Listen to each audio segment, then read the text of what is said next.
Someone make it make sense. Probably a couple.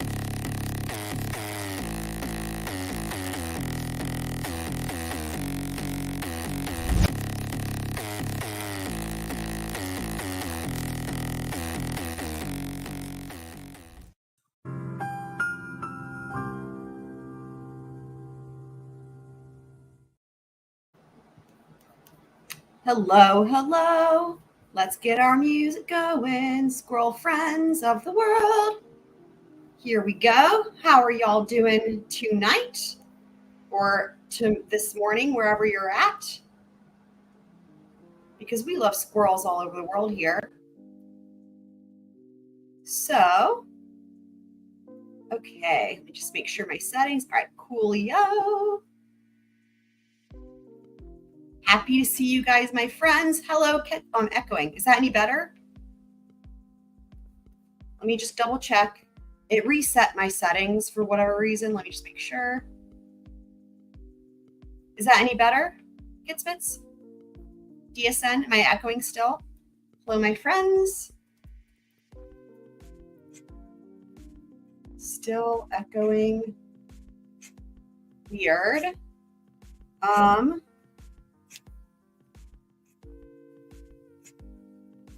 I have echo cancellation on. Let me turn it off and turn it back on.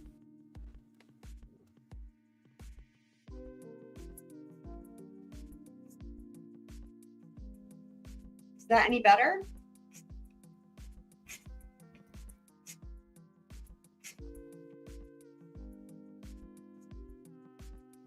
Am I still echoing? Check, check. Microphone, check. That's great. Thank you, DSN. I'm glad to hear that. Good news. Good news.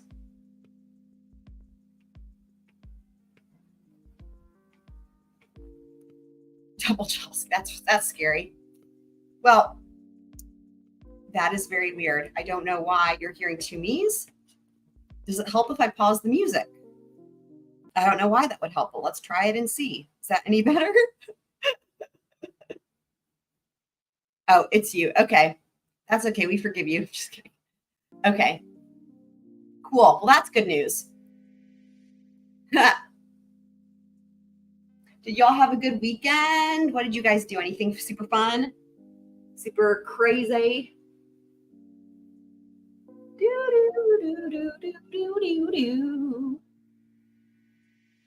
So we are about to be entering week 9 in the trial that never ends. And I will be live tomorrow. I'm thinking we're going to have the fancy dudes from ARCA, Mr. Handsome. Hope they keep him on the stand all day. Just kidding. Not kidding. But yeah, so I'm hoping that's who we hear from next. I mean, it was kind of set up pretty well with the medical examiner saying that she's not an accident reconstruction specialist. Newport, is that in where is that? Rhode Island, New Hampshire, Maine. Hi, random girl. Happy you're here. Yeah, crash daddies. I know, right? Yeah. It's gonna be sick. To quote Michael Scott, it's gonna be zoppity from The Office. You guys know. I can say that better. It gonna be zoppity, I think is more like how he says it. Oh, it's Rhode Island. Okay, cool. Was it warm enough to swim in the ocean? I love swimming in the ocean. I haven't been able to do that in so long. I freaking love it though.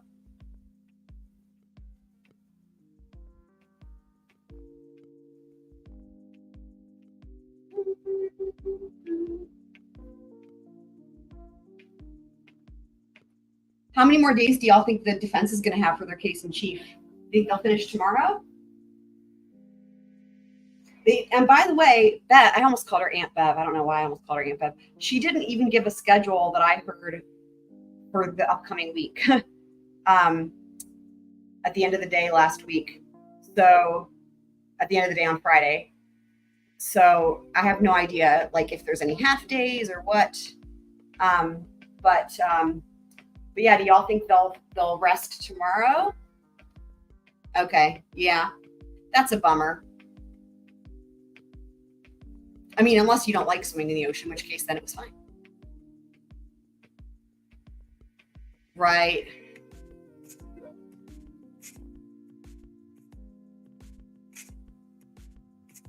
But just in terms of the defense resting, do y'all think they might rest tomorrow? I think it's possible. I think if they call like Chief Berkowitz, then no. Probably not. But they get through these first couple defense witnesses pretty quickly.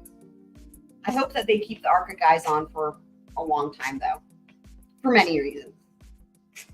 We'll learn a lot. Educate us, please. We want to be educated. We've been lacking. This trial's been lacking desperately in education. B, it's going to be probably the most important testimony we hear, I would imagine. And C, crash daddies. That was weird, Kit Smiths, but we're glad you're back.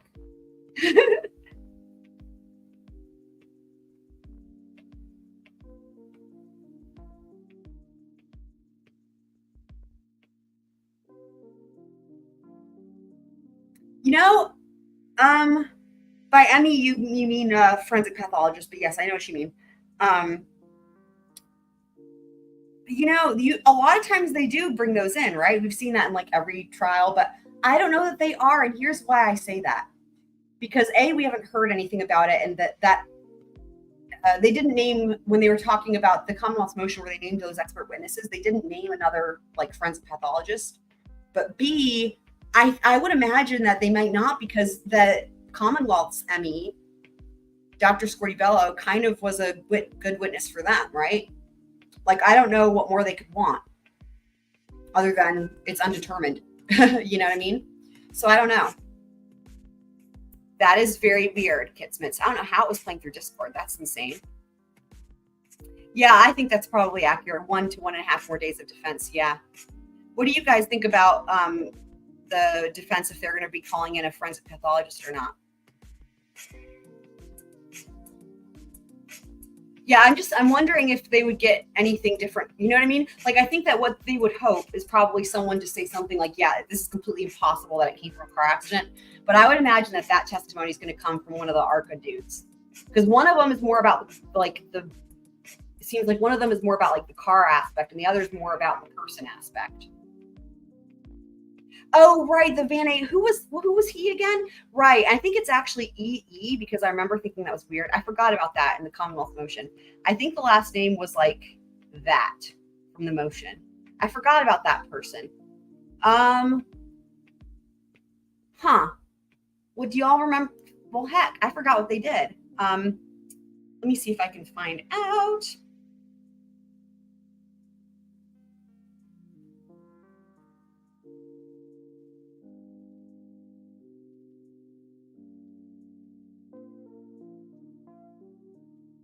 Yeah, Chris Van E.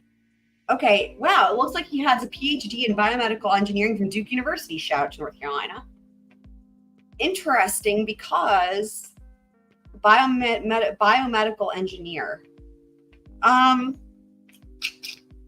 the way I found him was I typed in Van E and I put and then the last word I put was expert, and there he popped up on Google.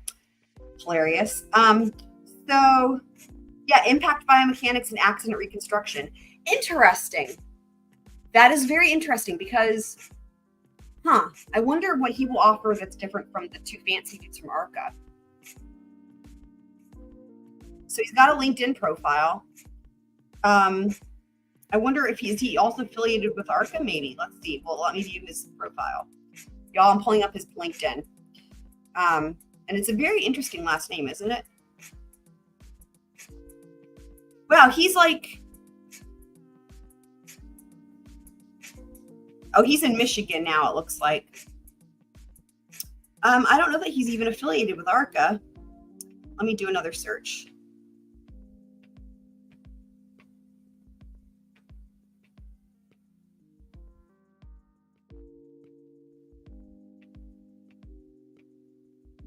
No, I don't think he's affiliated with ARCA. Interesting. So I wonder what they hope to gain from him. That's a good point. That might be why. Now, having said that, I don't know why she would allow it from anybody else, though, because her testimony was that they had to have, what was it? specifically they had to have a medical degree or something, right? I think she said. And I don't think he has that. Biomedical engineering. Maybe that counts. Maybe the biomedical. Okay. I mean, Duke, I will say for anyone who's not familiar, Duke is a leading medical school with / hospital. So that would make sense. Well, I'm excited to see. I hope to. So then, you know what? If that's the case, then I forgot about him. I'm sorry, Mr. Van E, if that's how you say your last name. I forgot. I'm sorry, I forgot. So then with him and then the 2 ARCA dudes, yeah, I'm going to go with more like a day and a half to 2 days then for the defense resting cups.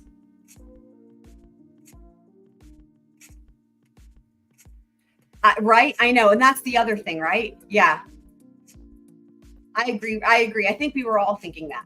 Lally was like, dude, Jackson missed an opportunity there. I think I pointed it out when I was covering it live, when Lally asked Dr. Squirty Bello. No, sorry. He asked, oh, what was it?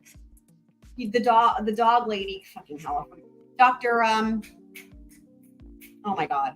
The other dog lady. What was her name? I already forgot her name. Marie Russell. I remembered it. Okay.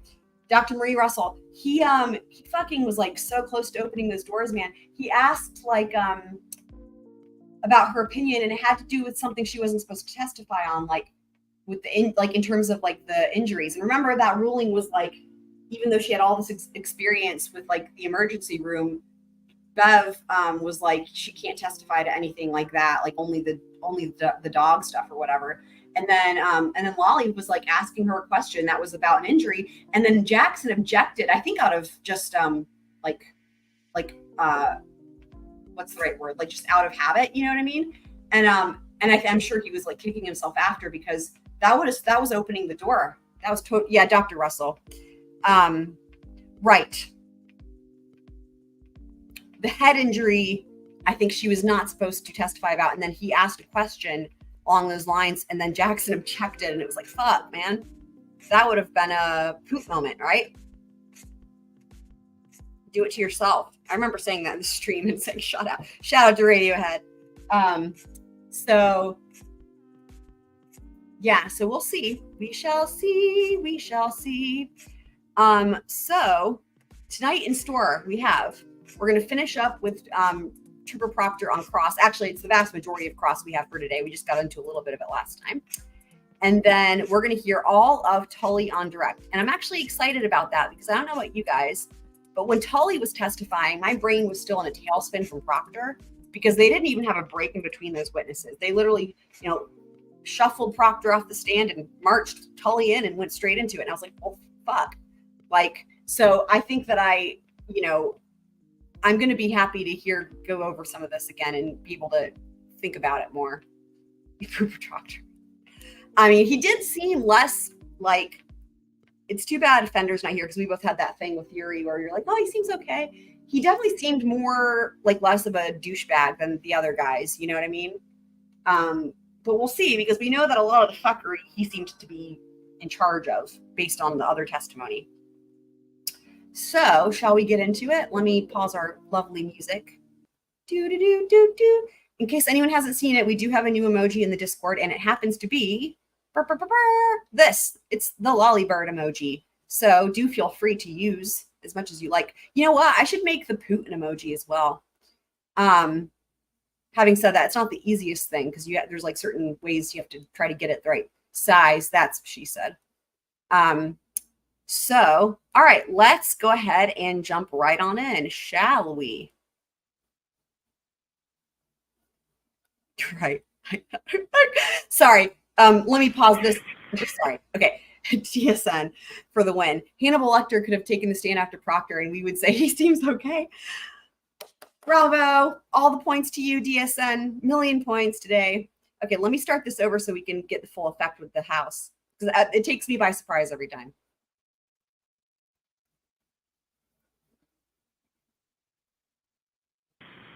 It's a house. Yay. House time. Here we go. We're still on week 7 with these recaps now. As the lead investigator, in this case. You were tasked with the responsibility of making sure that the investigation remained free of any conflicts of interest. That's part of your job, correct? Correct. Throughout the pendency of this investigation, in this case, you've denied having any conflict of interest in this case. Isn't that right? Guys, remember. Correct.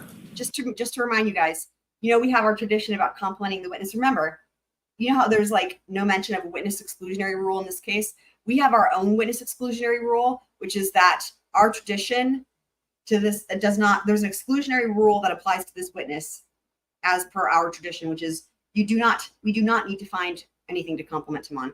If you want to, then props to you and go for it. But good luck. That's all I can say.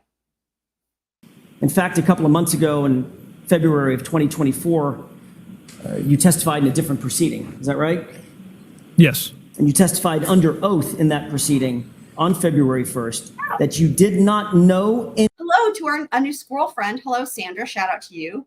Sandra is saying, what if O'Keefe was killed in the house, but they sold it to hide blood evidence so they can blame it on the new owners? Well, I think that to that thought, I think anything's possible. Although having said that, we're going to get to all the cell phone stuff, which seems like depending on which experts you go with, he may or may not have been there and gone in the house, gone in the house. He was obviously there, but as far as the other part about the blood evidence for the new owners, I mean, it's too late, man. They can't, they didn't search it at the time when it was actually relevant time, like in the proximate time. And now there's no way they can, like if they didn't bother to get a search warrant when it happened with the Albert, like there's no way they can do that now. You know what I mean? Like that I know of.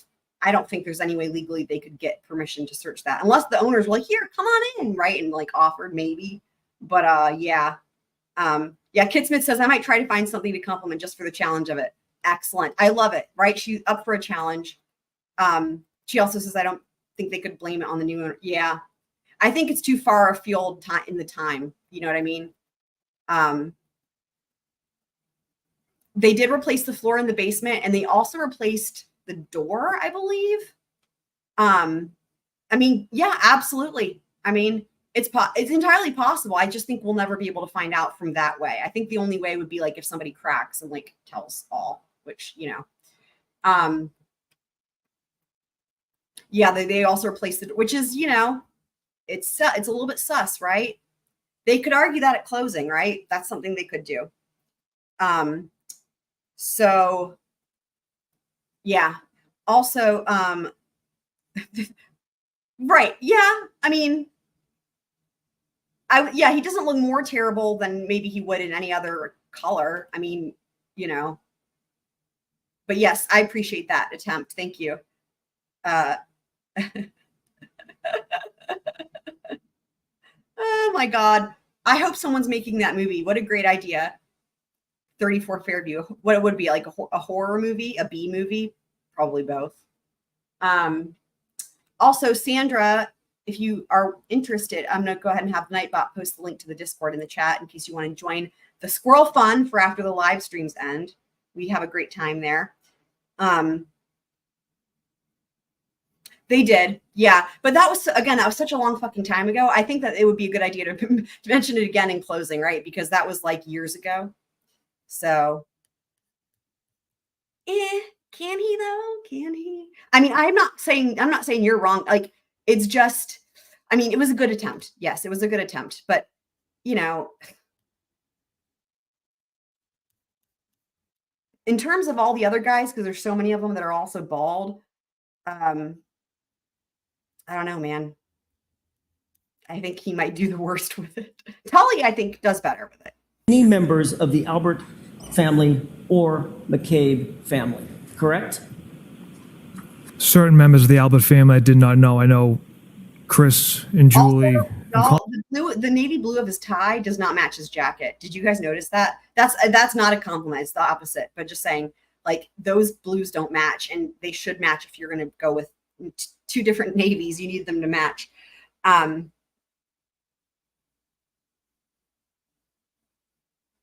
I mean, anything's possible, man. I don't know. Colin. I don't know. I don't know And the that's really McCabe's. the point, right? That's really the point. That anything's possible is the point. Even we heard that from the medical examiner, right? Like literally anything's possible. She said that about 50,000 times. That's a not guilty, obviously. The shirt is like a plaid with blue. I can't tell if it's white with blue or a light blue with dark blue, but it's not a good outfit. It's not. It's just. It would have been better if he had at least a good outfit. Because I'm like, yeah, he has a good outfit, you know. Question: did you testify? Let's take them one at a time. Did you testify under I oath? heard the latter about charity, which I think that kind of tracks for me because we heard so much testimony in the beginning of the trial about them all losing weight for charity. So it wouldn't, it's possible that they were just all doing the charity. Oath you took here today in a former proceeding in February of 2024 that you did not know and did not have any relationship with members of the Albert and McCabe families. Did you? I haven't had a chance to review those minutes. I've only had one opportunity to, and that was a couple months ago. So I would want to review. I don't even know officially what the difference of checkered versus plaid is. I honestly have no idea. Those minutes in order to answer that accurately. You can't remember how you testified, whether or not you knew or had relationships with the Alberts and McCabes? Objection. Sustained. As you sit here right now, you need to refresh your recollection. You can't remember what you said? Objection. Do you remember what you said? During that proceeding, no. It's easy if it's just. Would it refresh your recollection if you took a look at those grand jury minutes? I think it's so crazy Yes. when people are like, yeah, I don't remember. You were what I asked the said. question, quote, did you communicate with first assistant? Like when it's something that they should know the answer to. Like I understand that there's some things you're not going to remember, but when it's like something that you know if you did it or not, and you're like, yeah, I don't remember what I said. It's like, well, then you weren't telling the truth, right? Assistant DA Beeland, that you did not know and had no relationship with the Albert and McCabe families.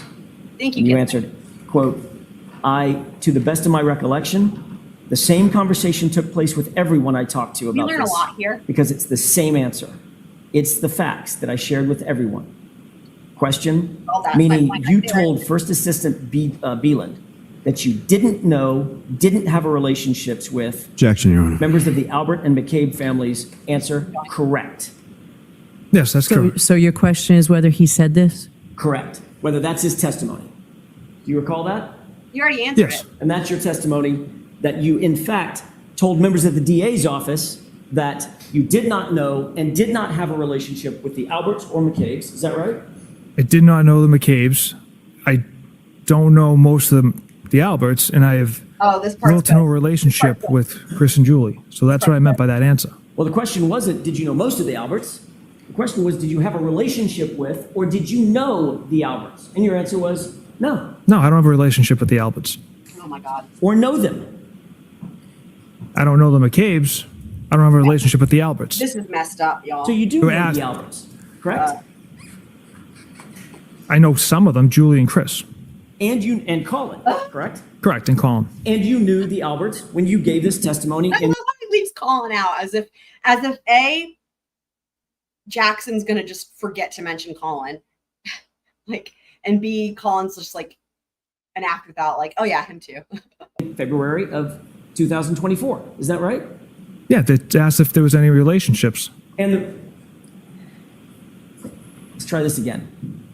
Meaning you told First Assistant Beeland that you didn't know, didn't have relationships Oh, with I'm members. pausing real quick just to say something real quick that I'm remembering also, wasn't there talk that the defense might call the DA McLaughlin?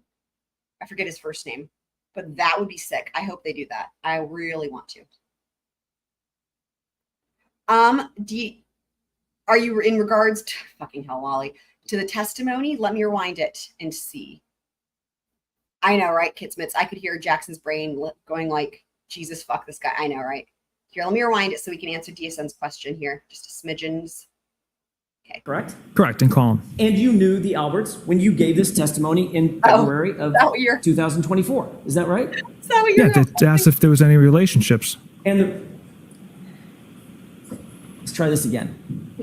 Meaning you told First Assistant Beeland that you didn't know, didn't have relationships with members of the Alberts and members of the Albert and McCabe families. Answer, correct.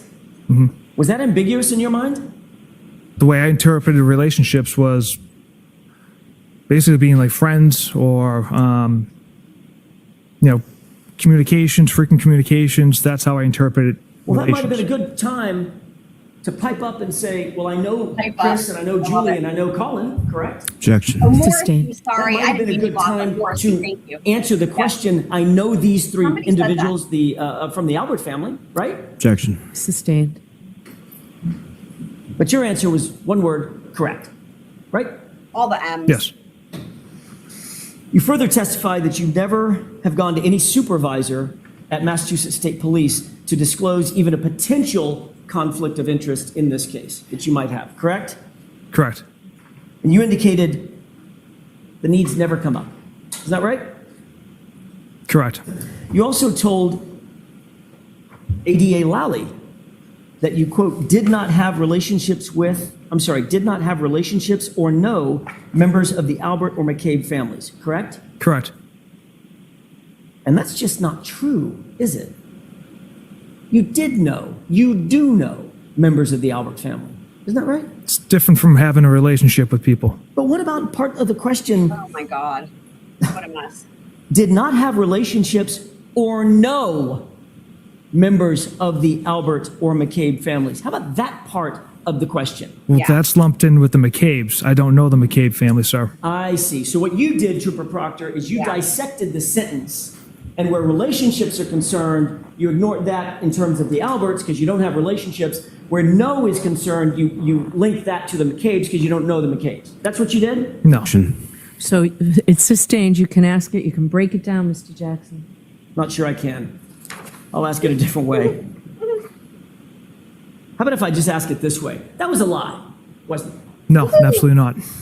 You stand by that testimony? Yes, That you don't know at the time that you testified, that you didn't know the Alberts or any members of the Albert family?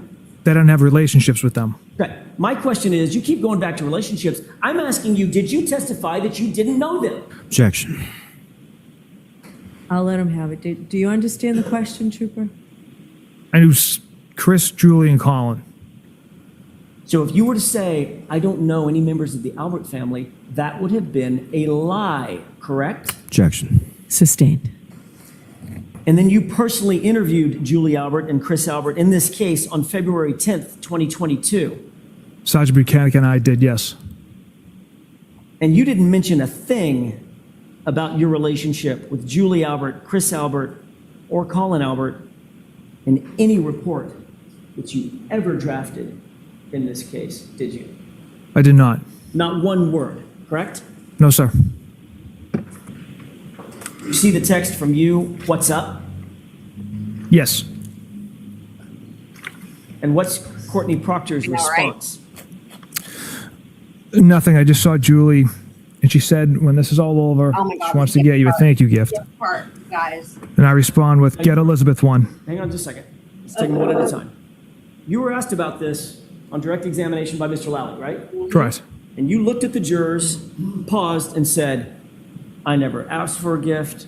I never received a gift. Elizabeth never asked for a gift. She never received a gift. You remember that? Correct. You said you remember never it. asked for a gift, correct? Correct. What's your next text? Get Elizabeth one. Get Elizabeth Go one ahead and what? read it. Referring to a gift. Okay. So you did, in fact, ask for a gift. Fucking didn't you? hell. For my wife, who had been home with my children for the last 10 nights. From So- Julie Albert. Did you guys hear Yes. that? For He your says, so you did ask for a gift, didn't you? He says, yes, for my wife who'd been home alone with the kids. But now he's going to say he didn't ask for one again. Participation on this case. I don't know if that's yes. Well, Courtney Proctor answers that question by saying, because I guess her and Chris were friends and John, and she's so proud of you for leading this You guys- investigation, correct? The way he says that, Correct. can we listen again? I'm so proud of you. Jackson, you're the best, man. I love this so much. Hold on. All right, here we go. From Julie Albert Yes. for your participation on this case. I don't know if that's yes. Well, Courtney Proctor answers that question by saying, because I guess her and Chris were friends and John, and she's so proud of you for leading this investigation, correct? Oh my God, it's so good. Correct. One more time, just for good measure. You're aware during the course from Julie by saying, because I guess her and Chris were friends and John, and she's so proud of you for leading this investigation, correct? Correct. You're aware during the course of your investigation, well, let me ask it this way. Let me ask a foundational question. Do you pull phone records as a matter of course in investigations of this nature? Yes. Did you pull phone records in this case, variously? The phone records of, Of anybody? Witnesses, suspects, not witnesses, Mr. individual people, whatever? We didn't pull full phone records of witnesses. Victim? Victim and Miss Reed. During the course of your investigation, did you become aware that there were 67 calls between Julie Albert and your sister, Courtney, in the months following John O'Keefe's death? Objection. I'm going to sustain that objection. Did you become aware during the course of your investigation of the level of communication between Julie Albert, one of the witnesses on the case, and your sister? Objection. You know, I'm sustaining that objection. well, I have a thought. You can come try and convince me otherwise. I have a thought. So, do you guys remember how on direct examination, Proctor kept saying the defendant, and we've heard from like all the law enforcement dudes? I just noticed him say Miss Reed. I'm wondering if you guys can do me a favor and help me out on this. Let's try to see if during the rest of cross or recross, for example, if he ever refers to her as the defendant or if he always refers to her as Miss Reed. And then if when it goes back to redirect, it's the defendant again. Because I'm really curious about that. I wish I'd thought of that earlier so we could have been listening from the last video, but I just now realized that he just called her Miss Reed, and I was like, oh, wow, Miss Reed. Want Mr. Jackson? Absolutely. I can ask it a different way. Yeah. Thank you. I know. So proud of you. Yeah. Did you ever seek information about phone calls and communications that Julie Albert may or may not have been having with anybody else? No. Didn't download her phone, didn't seek her phone records? No. Did Courtney ever tell you that she had consistent communications with Julie Albert? Or did you know that otherwise? Objection. During the months, let me ask it this way, during the months following John O'Keefe's death, you did continue to have consistent communications with Courtney, though, didn't you? Yes, I speak to my sister every day. Trooper Proctor, were you using Courtney, your sister, as an intermediary between you and Julie Albert? Absolutely not. You were well aware from the Y'all know what very the beginning of behavior- your investigation that Colin Albert was, in fact, at 34 Fairview on the night in question, right? Yes. Matter of fact, you testified at the grand jury, the state court grand jury on this case, that you knew that Colin Albert was at the location, right? Yes. Did you make any concerted efforts to keep Colin Albert's name out of this investigation? No. Why is it, Trooper Proctor, that Colin Albert's name fails to appear in a single police report until July 18, 2023? Colin Albert was not at the home. He left Yeah. at approximately I know. 12:10 a.m. before anyone from the waterfall had arrived back there. Let's look at, obviously, part of the job of an investigator is to be as complete and thorough as possible, correct? Yes. You don't just take someone's word for something. You look for corroborating evidence, don't you? Yes. Matter of fact, you wouldn't take a witness's word for almost anything in a reasonable investigation, would you? Objection. Would you? If- You can have that. If I find that witness to be credible and have no reason to lie, then yes, I would take their word. Would you try to Insane. support a witness's statement or witnesses with an apostrophe, S apostrophe? I'm sorry, but their you guys, statements with sorry, like, since when is that ever how it works? Oh, if I find a witness to be credible, okay, let's say if it's a passerby on the street, that's a little bit different than maybe someone who clearly has so much involvement, like the homeowner, or like they were out with him, or they're all connected. You know, if I find a witness to be credible, yes, then I don't, I take them at their word. What the fuck? Pardon? Like, I mean, what? You're a detective. Like, what? corroborating evidence. Yeah, potentially. That corroborating evidence might be talking to other witnesses, right? Yes. It might be looking at cell phone data, correct? Mhm. Correct. It might be looking at geolocation data, correct? Yes. If you're trying to find out where someone is, you might pull information from their phone concerning geolocation data, right? Yes. You might pull cell tower information, right? If there's a need for it. There's myriad ways that you can find out whether someone's telling the truth about where they were and when they were there, right? Right. Let's take a look at your handwritten notes from your interview with Juliana Nagel on October 5th, 2022. Is it true that in your handwritten notes, you list the following individuals based on Juliana Nagel's Shout out conversation to with you Nagel. as being at 34 Fairview? Brian, Yeah. Juliana, Mary Kent, Emily Fabiano, Courtney Alba, Colin Albert, and Sarah Levinson, Oh, Colin Albert. correct? Correct. You then drafted a report memorializing your conversation with Juliana Nagel, correct? Yes. And that report is a formal memorialization of your interview based on your investigation, correct? Yes, a summary of the conversation for the interview. And that report is the thing that's turned over to the Commonwealth, correct? Yes. And the report is the thing that's entered into discovery and provided to the defense. Correct. And isn't it true that in that report, you list the individuals that were at 34 Fairview as Brian, Mary Kent, Emily Fabiano, Sarah Levinson, correct? Yes. What's the one name that was left out of your report on that list? Objection. I'll allow it. Was there one name left out? The, Break that down, Mr. Jackson. Sure. Isn't it true that in your report, you excluded the one name, Colin Albert, from the list of individuals that were in your notes?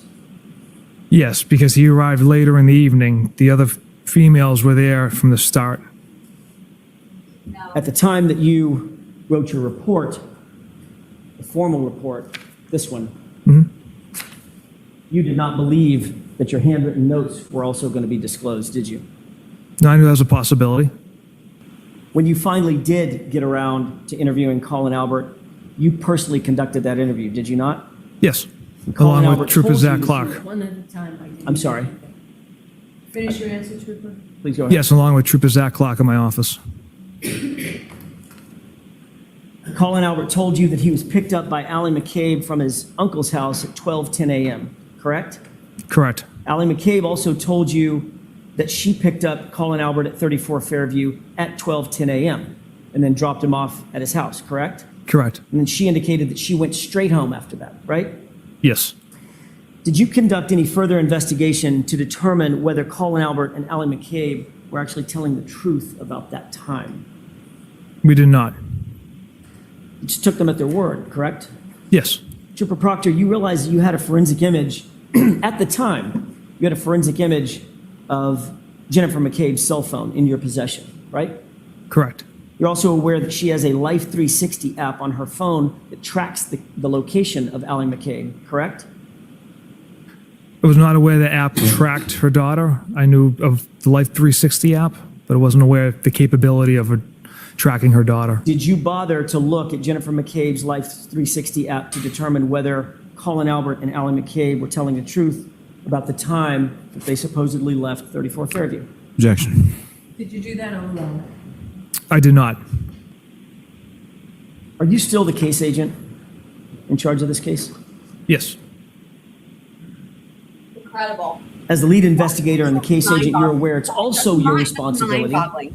and your obligation to Kidsmits, I have no idea.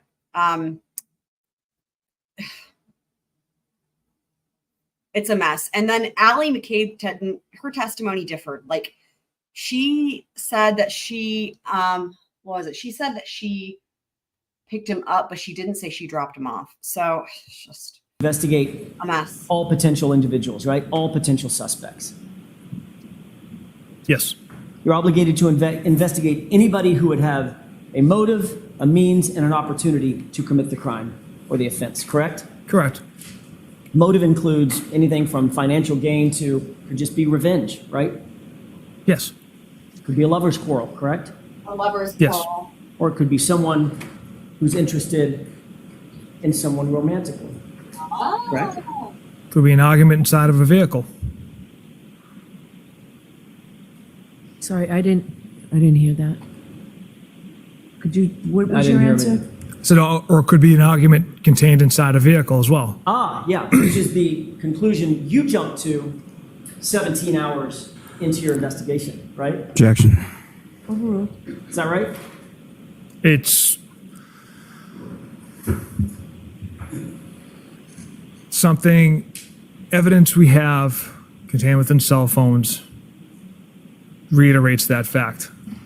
When you decided that you were gonna make sure that the girl, I think that's what you called her, the girl was gonna have serious charges brought against her 17 hours into your investigation, you didn't have any evidence whatsoever that there was an argument inside the vehicle, did you? To go towards intent, no. But as far as the physical evidence goes, we have compelling evidence indicating Miss Reed struck Mr. O'Keefe with her vehicle. So you just did Okay, this. Mr. Jackson, I just have to, keep your voice up, Trooper Proctor, okay? Yes, Your Honor. Go ahead. You just did this piecemeal. So when you decided that the girl, Miss Reed, was going to get serious charges against her, didn't have any indication of any intent, you just decided, oh, okay, I'm just going to go with the physical evidence today. I'll figure out intent later. I'll figure out motive later, right? Yes. Motive, means, and opportunity. We've talked a little bit about motive. What about means? Never mind, you guys Physical have ability Murdaugh? to commit the crime, right? That's obviously important. Yes. And the opportunity. Opportunity. It's a physical proximity to the incident, correct? Or the Correct. physical ability to commit the crime, correct? Correct. Did you investigate all potential suspects who would have had the motive, means, and opportunity to kill John O'Keefe? Yes, and that motive, means factored in with the physical evidence pointed directly at Miss Reed. There's no one else had any motive. Mr. O'Keefe never went inside Fairview Road. And you got all that, of course, from the Alberts and the McCabe's, right? Yes. Objection. I'll allow it. Let's talk about Brian Higgins for a second.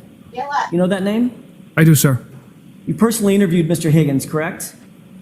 Sergeant Buchanan and I did, yes. You keep adding other people into the interviews. I'm asking what you did, not what you and somebody else did. Did you personally interview Brian Higgins? Objection.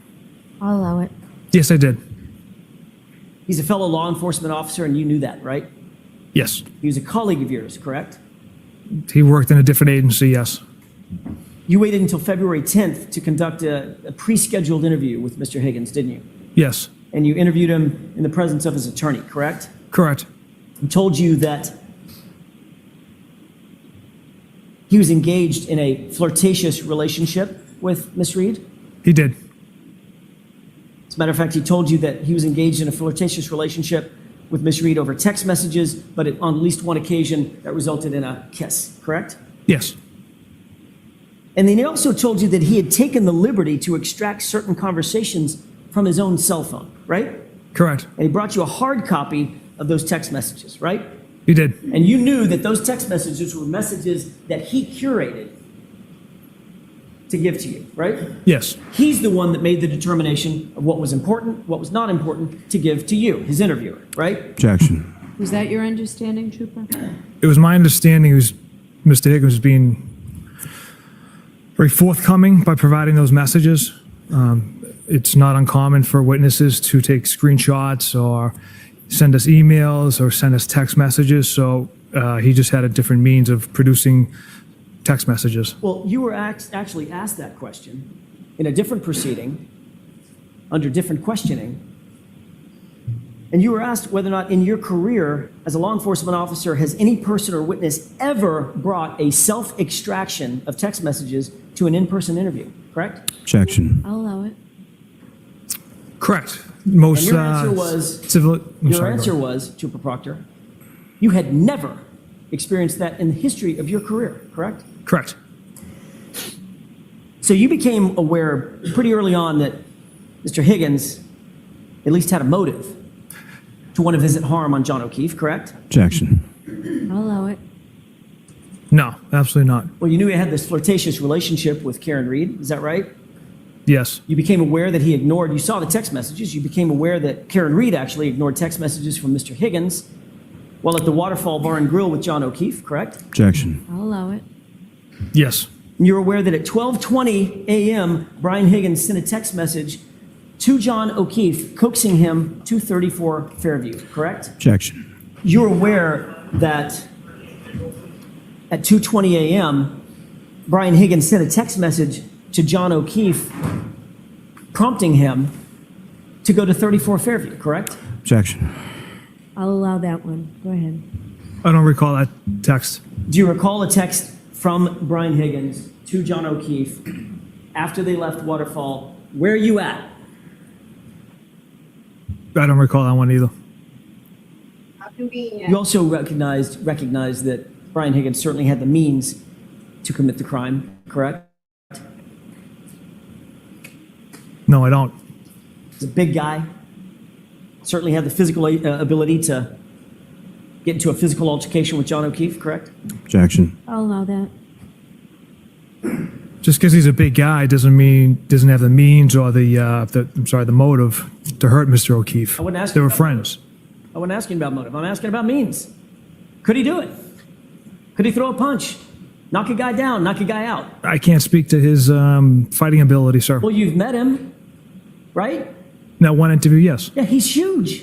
Do you agree? Objection. Sustained. He's a big dude, right? Yeah, he's a big guy. Bigger than me, right? Yeah. Bigger than you. Yep. You knew that he was former military I did, yes. and is a trained ATF agent, federal agent, right? Yes. And you were in possession of video surveillance from the Waterfall Bar and Grill, correct? Yes. And literally in the minutes before John O'Keefe's death, you saw video surveillance of Brian Higgins and Brian Albert taking fighting stances with one another, correct? I interpreted that as horsing around. I didn't ask you how you interpreted it, Trooper Proctor. I asked you if you saw it.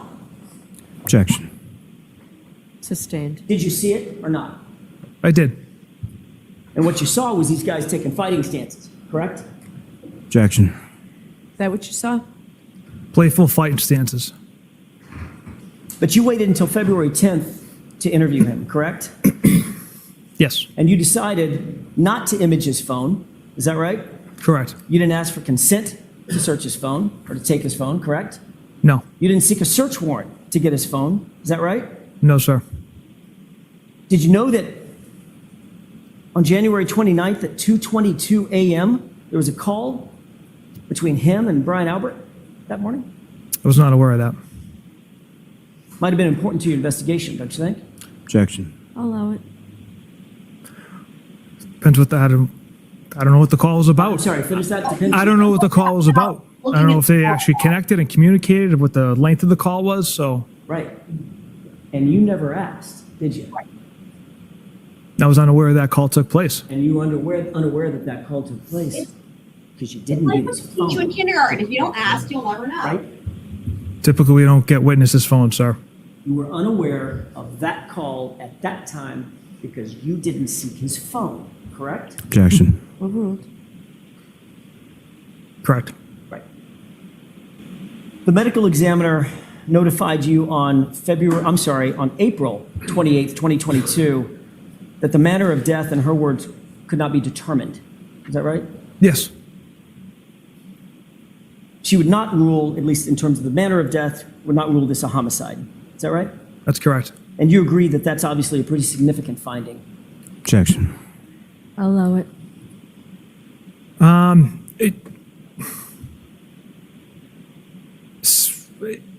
Her finding doesn't alter how we conduct our investigation, whether if it's undetermined or ruled a homicide.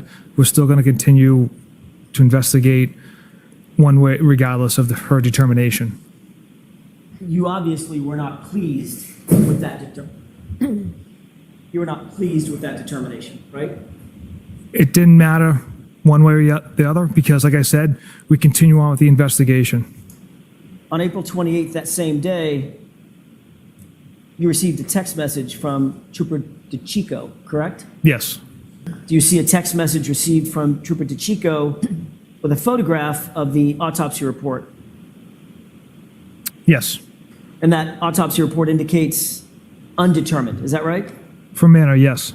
In response, you wrote a text message to DeChico, correct?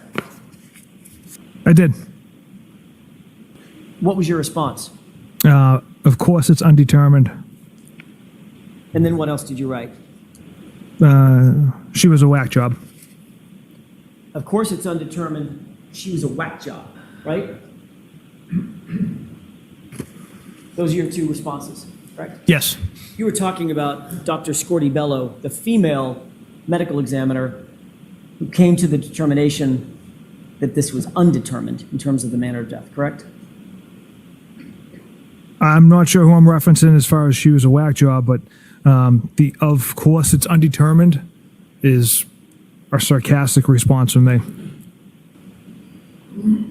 How many murder cases in the history of your career have you worked on in which the medical examiner made the determination that the manner of death could not be determined? Objection. I'm going to allow that. Yeah, I know. I It's insane. wouldn't feel comfortable putting a number on it. It's not a lot. I couldn't ballpark it for you, but I know it's not a lot. Well, Trooper Proctor, you were asked this exact question in February of 2024 at another proceeding. And you indicated that you had never seen it in your entire career, correct? I'm trying to run it.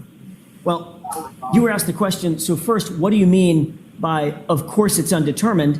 And your answer was, I said it at the time, it was kind of like, not like figuratively, of course, it's an of course, like I had never really seen that before in a homicide, end quote. Correct? Let's listen to that again. Yes. That was Your beautiful. statement in February of 2024, Let's hear that again. under oath, was you'd literally never seen that the manner of death could not be determined. Objection. I'm going to allow that. I wouldn't feel comfortable putting a number on it. It's not a lot. I couldn't ballpark it for you, but I know it's not a lot. Well, Trooper Proctor, you were asked this exact question in February of 2024 at another proceeding. And you indicated that you had never seen it in your entire career, correct? I'm trying to run it. Well, you were asked the question, so first, what do you mean by, of course it's undetermined? And your answer was, I said it at the time, it was kind of like, not like figuratively, of course, it's an of course, like I had never really seen that before in a homicide, end quote. Correct? Yes. Your statement in February of 2024, under oath, was you'd literally never seen that in any homicide you've ever worked, right? Yes. All right. After she reached that conclusion, you discussed this with one of your colleagues about how you tried to put pressure on her to change her or alter her opinion, correct? Objection. I'll allow it. Is that that what right? you did? Pressure? Absolutely not. Trooper DeChico texted you, rookie move, not going into a meeting with the ME and getting that homicide determination, correct? Yes. How did you interpret that? Rookie move, not getting that homicide determination. You know, when Trooper DeChico, it's him busting my chops and joking with me. No. Because you see it as your job, you and Trooper DeChico, to go in and get the homicide determination. That's your job, right? Not at all, sir. You're not looking so much for her opinion as looking to give her your opinion, right? Absolutely not. You responded, Yuri and I, who's Yuri? Sergeant Buchanan. Yuri and I had 2 conference calls with her, sent her numerous photos, etc. We laid out the entire case for her. That was your response, correct? Yes. You were explaining how much effort you went to try to get her to change your opinion to homicide, right? Objection. No, not at all. DeChico then responds, not good enough. Should have had me and Jeff do it, right? Yes, that was his response. Busting your chops that you didn't meet the standard of getting her to change her mind to make it a homicide, right? That's what he was busting your chops about. We would never try to change the mind of a medical examiner. The doctor who conducts the autopsy often has questions. They want to know the facts, kind of what had transpired leading up to a victim's death. It happens not only in homicides, but the unattended deaths we also attend to, a suicide, an overdose. So it's common to have these conversations with doctors. Right, but in response to getting the information that she made the determination and held on to it, that this was undetermined, your answer was, of course it's undetermined. She was just a whack job, right? With sarcasm. Oh my God. Ultimately, did the doctor change her opinion? No. But the determination of the medical examiner, that didn't matter to you, right? Because you had already decided you were going to charge Miss Reed with murder anyway, weren't you? Objection. I'll allow it. Hi, Super Planner Girl. Happy to see you. Yeah, the determination did not matter as we. What is the saying, you guys? It's like, don't give me manure and tell me it's not bullshit, or I don't know. What's that saying? Don't feed me something and tell me it's not this and that. I don't know. I don't remember. It's like, I just keep thinking of that saying that I keep butchering over and over again as I try to remember it. But it's the sentiment, right? That's what I keep thinking in my head. Continued on with the investigation. Notwithstanding the medical findings in the case, correct? That's a great point. That even if it is just busting each other's chops, it's still a troubling pattern that should not be happening. Great point. It doesn't help him really at all. That it was not determined to be a homicide, right? Considering the manner, but You were actually asked this question, whether or not it would have an impact on your decision, notwithstanding what the medical examiner's decision was, correct? Your decision to charge her. Is that right? yes. On February 1st, 2024, you were asked, so what you're telling this grand jury today, and you expect this grand jury to believe that you didn't care whether the medical examiner came back with a homicide determination? It doesn't matter to you? And your answer, quote, no, because either way, Ms. Reed was going to be charged. Right? Correct. That's how you make a case cut and dry, isn't it? Objection. Sustained. In other words, Trooper Proctor, to hell with the medical evidence, Karen Reed was going to be charged because that's what you had decided to do, correct? Objection. Sustained. I want to change gears for a second and ask you about some electronic data, specifically as it pertains to Jennifer McCabe. You're aware that Jennifer McCabe deleted texts and calls from her phone before she turned it over to you? Objection.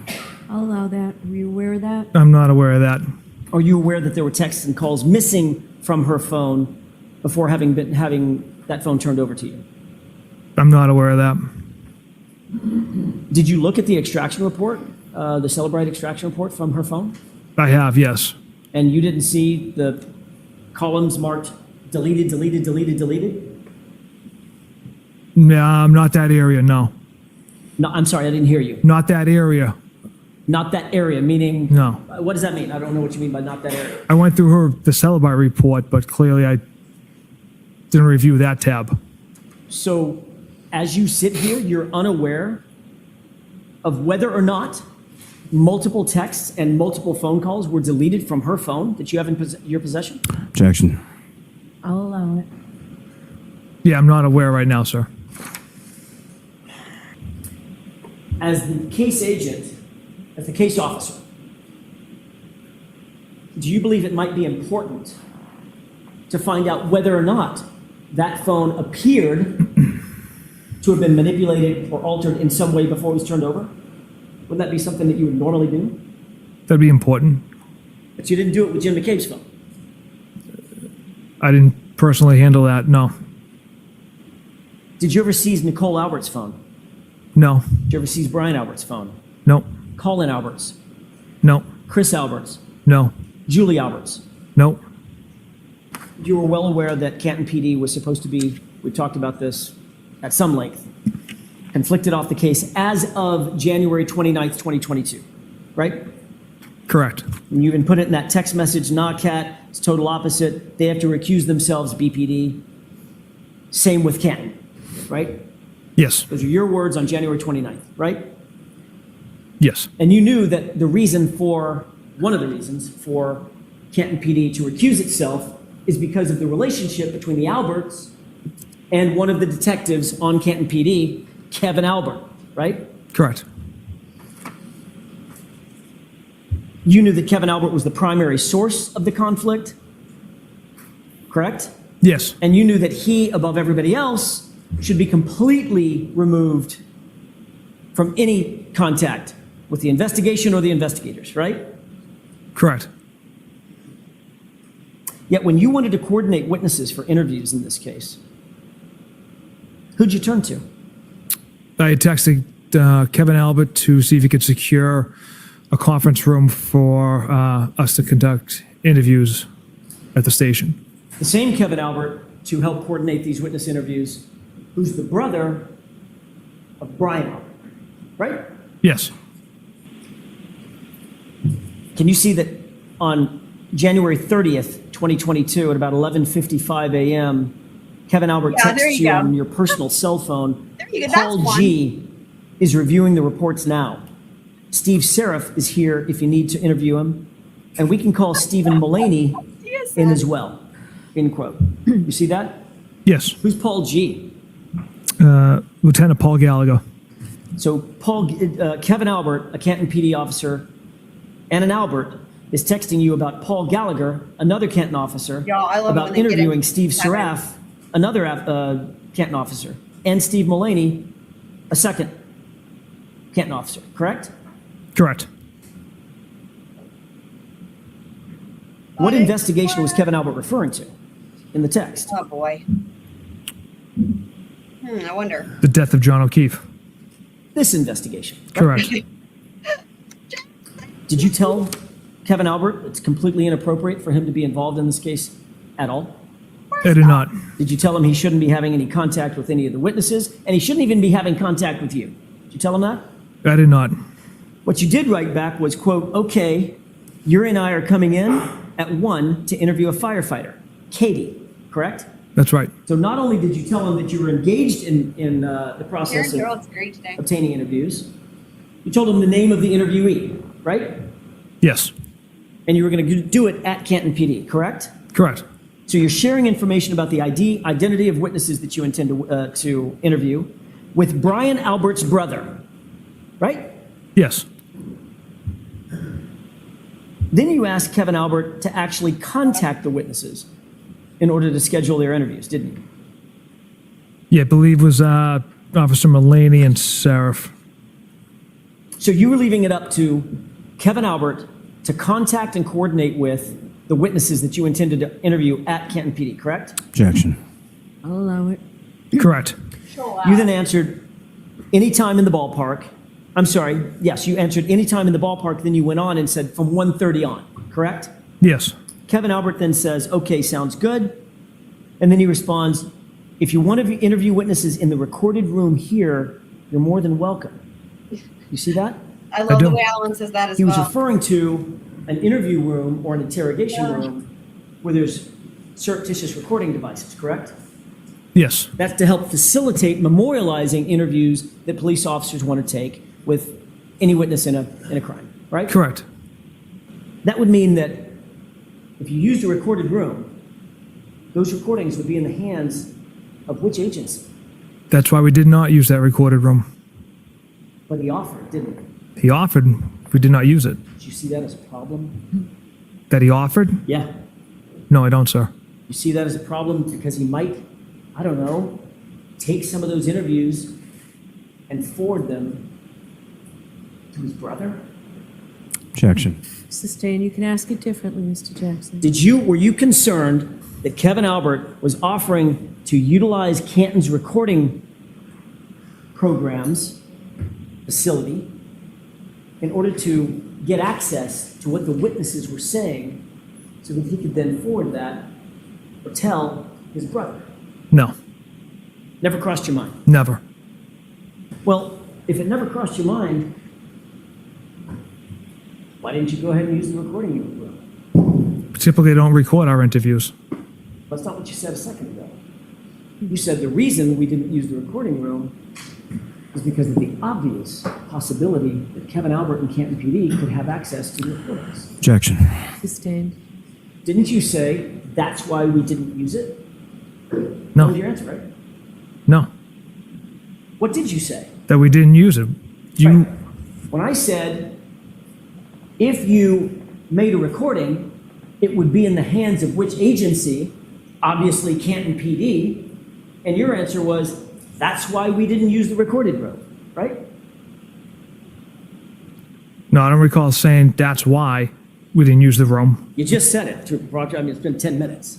It's been 4 minutes. No, You don't remember that?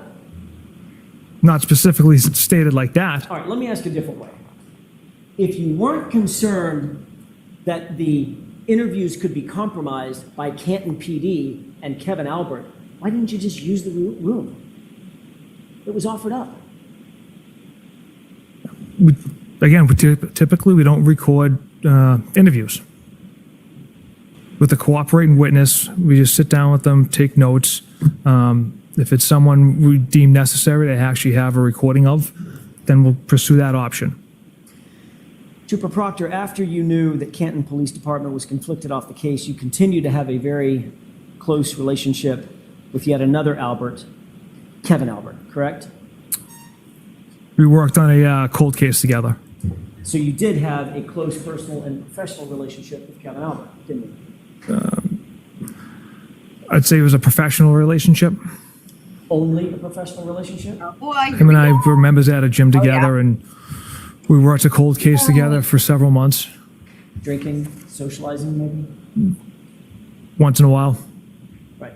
So it went beyond professional, right? Yeah, acquaintances. Drinking acquaintances, right? On several occasions, yes. Socializing acquaintances, right? On several occasions. So when you told the jury a few minutes ago that you were aware of and knew of but didn't have relationships with 3 Alberts, Julie, Chris, and Colin, not quite true, is it? You know how the jury can take notes? If I were on that jury, I would keep a tally going of how many times he's lied to them and gets called out for it. Objection. Sustained. There's a 4th Albert out there, isn't there? Yeah. Right. I know. Right. They should Right? they should always be recorded for everybody's protection, right? If it's recorded, there's no dispute. Easy, Yes. right? But you didn't tell us about that one, Objection. I'll allow it. correct? I don't consider that a relationship. It's, Well, let's look at that. 5 months into this investigation, in July of 2022, you were actually continuing to socialize with Kevin Albert, weren't you? yes, On July 19th, 2022, you and Kevin Albert went out drinking together, didn't you? In fact, the two of you got so drunk that Kevin Albert left his badge in your cruiser and couldn't find his gun the next morning, right? Objection. This is. I You know what can't this speak. reminds me of? This reminds me of that. I'm blanking on his name right now. The corrupt fucking cop from oh god, from back in the day with Lisk, the guy who ended up going to jail, I believe.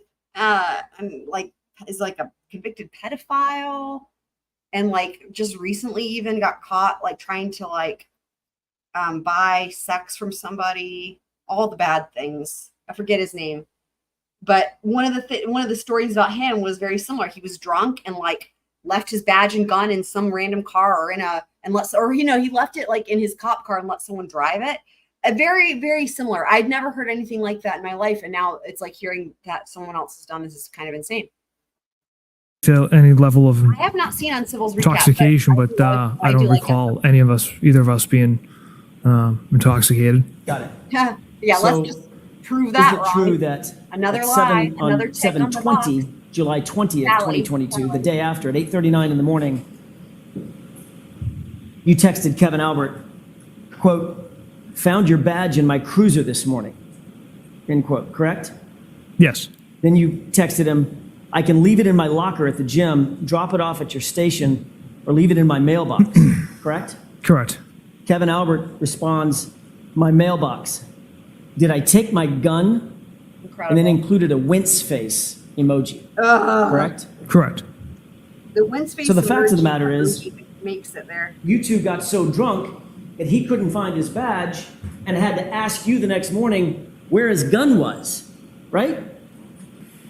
Again, I can't speak to any level of intoxication, whether he just forgot it, I don't I'm know. not asking you about his BAC, Trooper Proctor. I'm asking, have you seen drunk people before? Yeah, Yes. I love You've been dude, I drunk love before. this. I love Yes, this. I have, sir. We've all been drunk been drunk. before, right? Yes. Was he love drunk? Were you drunk that It's like night? common sense, yo. I don't recall. It was a long time ago. But he left his badge in your cruiser after a night of drinking. Isn't that right? Yes. Which means you were drinking and driving in your cruiser. From what I remember, we were down the Cape That is working on the cold case together and stopped for dinner, had a few beers, Yeah. and then dropped him off. There's so much drinking Kevin and Albert driving. responded- Wow, it's insane. It's bad! Exclamation point, exclamation I mean- point. You know, and here's the other thing. Like, there's been so much drinking and driving from the law enforcement and all that, and yet Karen's the only one that's being charged with anything related to drunk driving. I was hungover for sure today! Exclamation point, exclamation point. Couple tonight to make me feel good. End quote. Correct? That's crazy. Correct. So he's like drinking more. I Let me take think. that down. Does that refresh your Sounds recollection? like an The two of you alcoholic. had been out drinking the night before. He got so drunk that he couldn't find his badge Sounds like he needs and actual like couldn't legit even help. find his gun. To be honest, Um, you know, yes, it does. here's the thing. For anyone that knows anything about people that have been in AA or how that works, it's like you hit a bottom, right? These text messages to me, I would imagine they should be a wake-up call to Kevin Albert. And now they're being read free in front of the whole world. But like, I would imagine that leaving your gun and badge in a car and like drunk driving and all that, and then you're like, yeah, I feel like shit. Now I'm gonna drink more. You know, I don't know. Maybe it's time to get some help, right? Refresh my memory. Right. And you're in your cruiser. Right? Yes, sir. Ugh. And this is with Brian Albert's brother, Trooper Proctor. Correct. At the time you were at Good Sam, you actually had the opportunity, you had the occasion to see Mr. O'Keefe They all in the hospital, him and correct? Kevin Yes. both like blackouts. You also had the occasion to see his clothing in the hospital, correct? Yes. That's the clothing that you ultimately Are gathered, you is that referring to right? Chloe? Correct. And those are your legs to the uppermost Oh, part of y'all. the screen, Okay, correct? this is the part that is so creepy to me. This is when I remember when I was covering this live, I had a moment, and I remember Fender was there. I'm pretty sure because she's in a different time zone, and like I was like, holy shit, like dude, this picture is creepy because he says they were going there to interview him. He's like on life support, okay, and there he is with his freaking binder, and there's this pile of clothes right there. I don't know, man. Do you guys get a weird vibe from this picture? Just seeing this picture, does this give you any weird vibes? I believe. In the blue pants? Yes. And do you see to the leftmost portion of the I don't like screen, it at all. chair? Not a leaf, a I little do. bit. You see what's on that chair? My binder. That's your portfolio? It is. Okay. That's something that you carry routinely as you're investigating during the course of your investigations? Yes. Do you keep your notes and things of that nature? Yes. Pens, paper? Correct. All right. You indicated that you took possession of those clothing items from Good Samaritan Hospital, correct? Correct. You bagged them? Bagged, B-A-G-G-E-D, bagged them? Correct? Yes. And then what did you do with them after that? I mean, just from like practically speaking, like common sense, they went there to interview him. I mean, initially, remember going back to the beginning of like direct examination, the first thing he said he was told was that there was like that the victim had a 10% chance of survival, but that was before they knew how bad it was. So that was early on when they thought it was just like a medical issue or whatever they called it, medical emergency. So I don't know. They don't then later on go back and clarify. So what percentage by the time you go to the hospital? But we have to imagine it's like pretty low, right? So the thought that they would go there to interview him doesn't make sense to me. We secured them in Sergeant Buchanan's pickup truck. And then what happened to them after they were secured in his pickup truck? We traveled to Dighton, Yeah. to Mr. Reed's So what do you house. think, Fitzsimmons? Once you ultimately got back, I don't want That's to what he take you said. through the That's what he entire- said, everybody right? knows where you So were. Sergeant what's the Buchanan deal? testified. You get back to Canton at some point, correct? Yes, Ultimately, were the clothes transported into your facility yes, at the DA's office? correct. Okay. What did you do with them after that? We brought them to the evidence I'm processing. going to ask you what you did, not what we did, what you did. Sergeant Buchanan and I brought them to the evidence processing area, laid out butcher paper so the clothes could dry, put them on there in This part that about area. the clothes taking. And then a I million brought years to 2 dry. cell phones to Trooper Garino so he could try to attempt to extract the phones. Did you, Do you see how what he did you did do with that? the, Like he was asking about the clothes. You see how he keeps talking and then tries to change subject to the cell phones, which is interesting. He didn't ask you what you did after the clothes. He's asking you about the clothes. the clothing I mean, after it was dried out? It's kind of non-responsive, So right? the next day, Trooper DeChico arrived and brought them into the permanent evidence area where We're gonna only hear more about that from Tully. him and another trooper in my office have access to. So they were secured from that at that point. So you didn't book them into evidence? I did not know. When they're booked into evidence, there's supposed to be a log of that, correct? I'm sorry? There's supposed to be a log of that when they're booked into evidence, correct? Yes. You're the case officer on the case.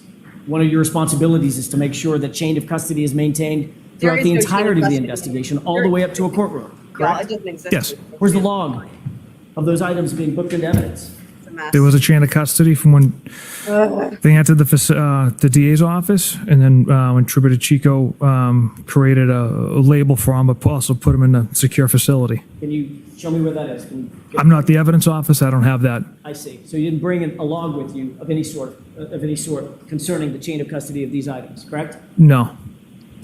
As a matter of fact, the reason you didn't bring that chain of custody log is because none exists. Isn't that right? Objection. Sustained, ask it differently. Does a physical log exist starting from January 29th, 2022 to today? Yes. Where's that physical log, sir?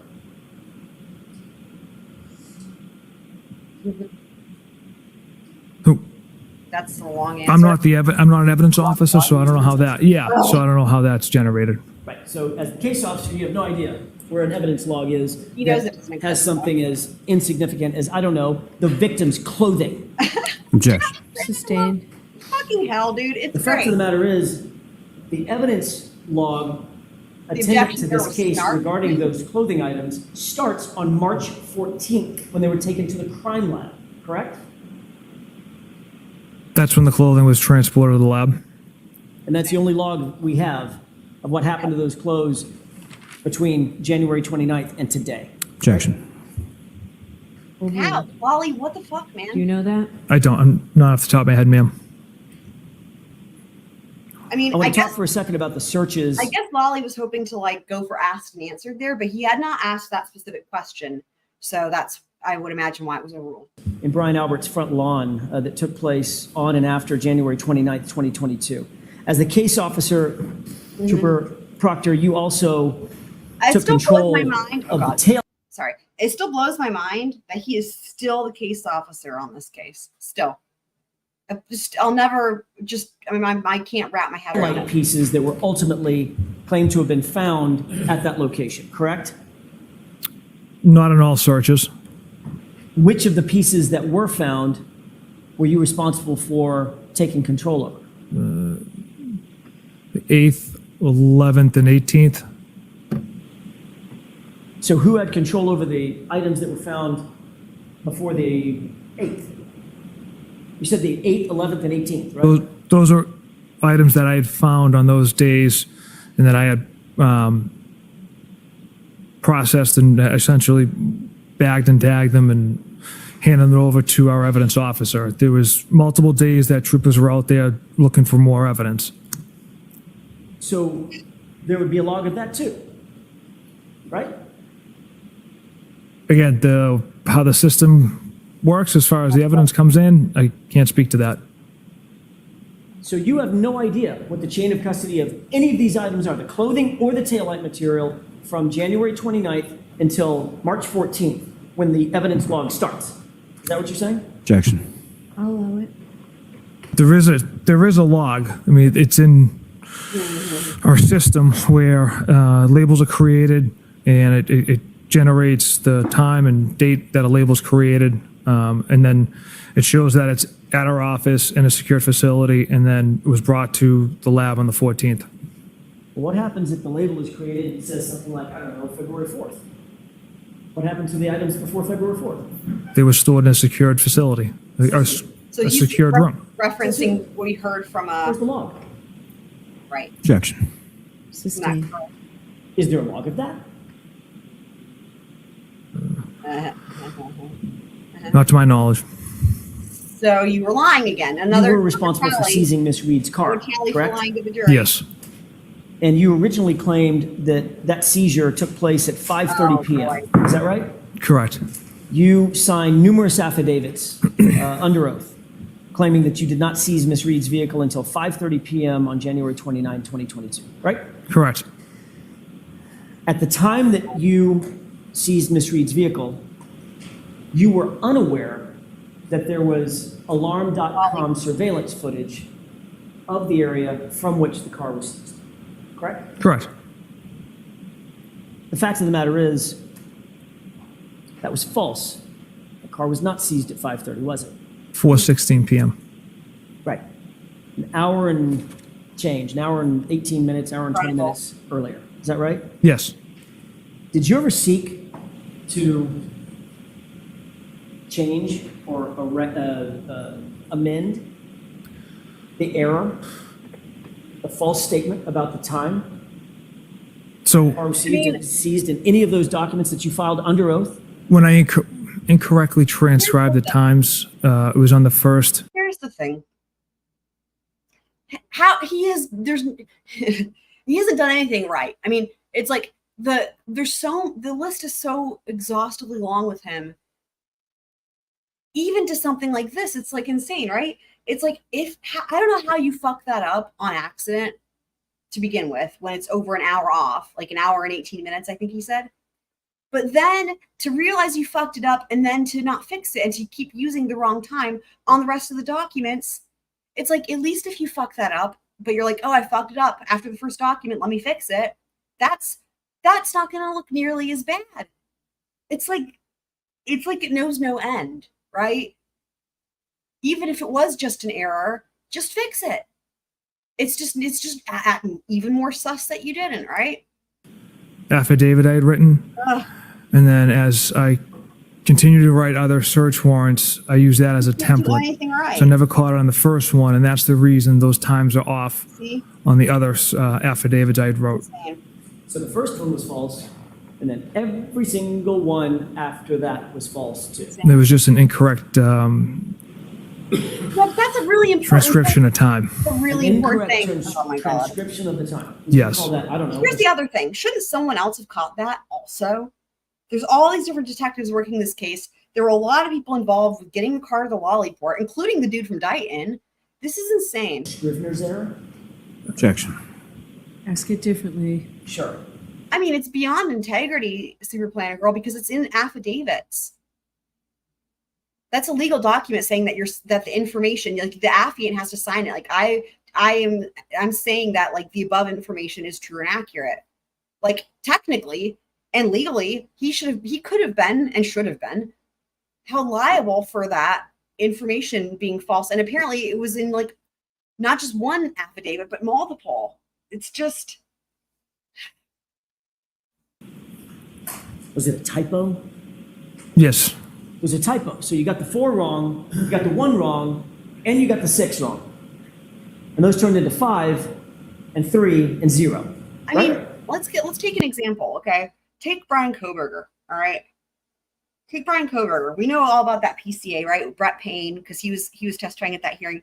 Imagine if Brett Payne had a time wrong in that affidavit about something. Let's say the time of the white Elantra going to the house, say, okay? And let's say that the time, again, it doesn't even have to involve Brent cover. Like, let's just say the white Elantra being seen at the house on the surveillance camera and whatever. Let's say that he puts in that affidavit and gets the time wrong by an hour and 18 minutes. What do you think would be happening? What do you think would have already happened with Ann Taylor on that case? Hello, right? Like, it's just that affidavit is garbage, and now we need to figure out what to do with Brett Payne, right? Like, it's just. They were typos, sir. Okay. Fact of the matter is, you delivered that car to Canton PD, to the Sallyport garage, before a single piece of taillight material was ever found in this case. Trooper Proctor, is that correct? Correct. It arrives at 5:31.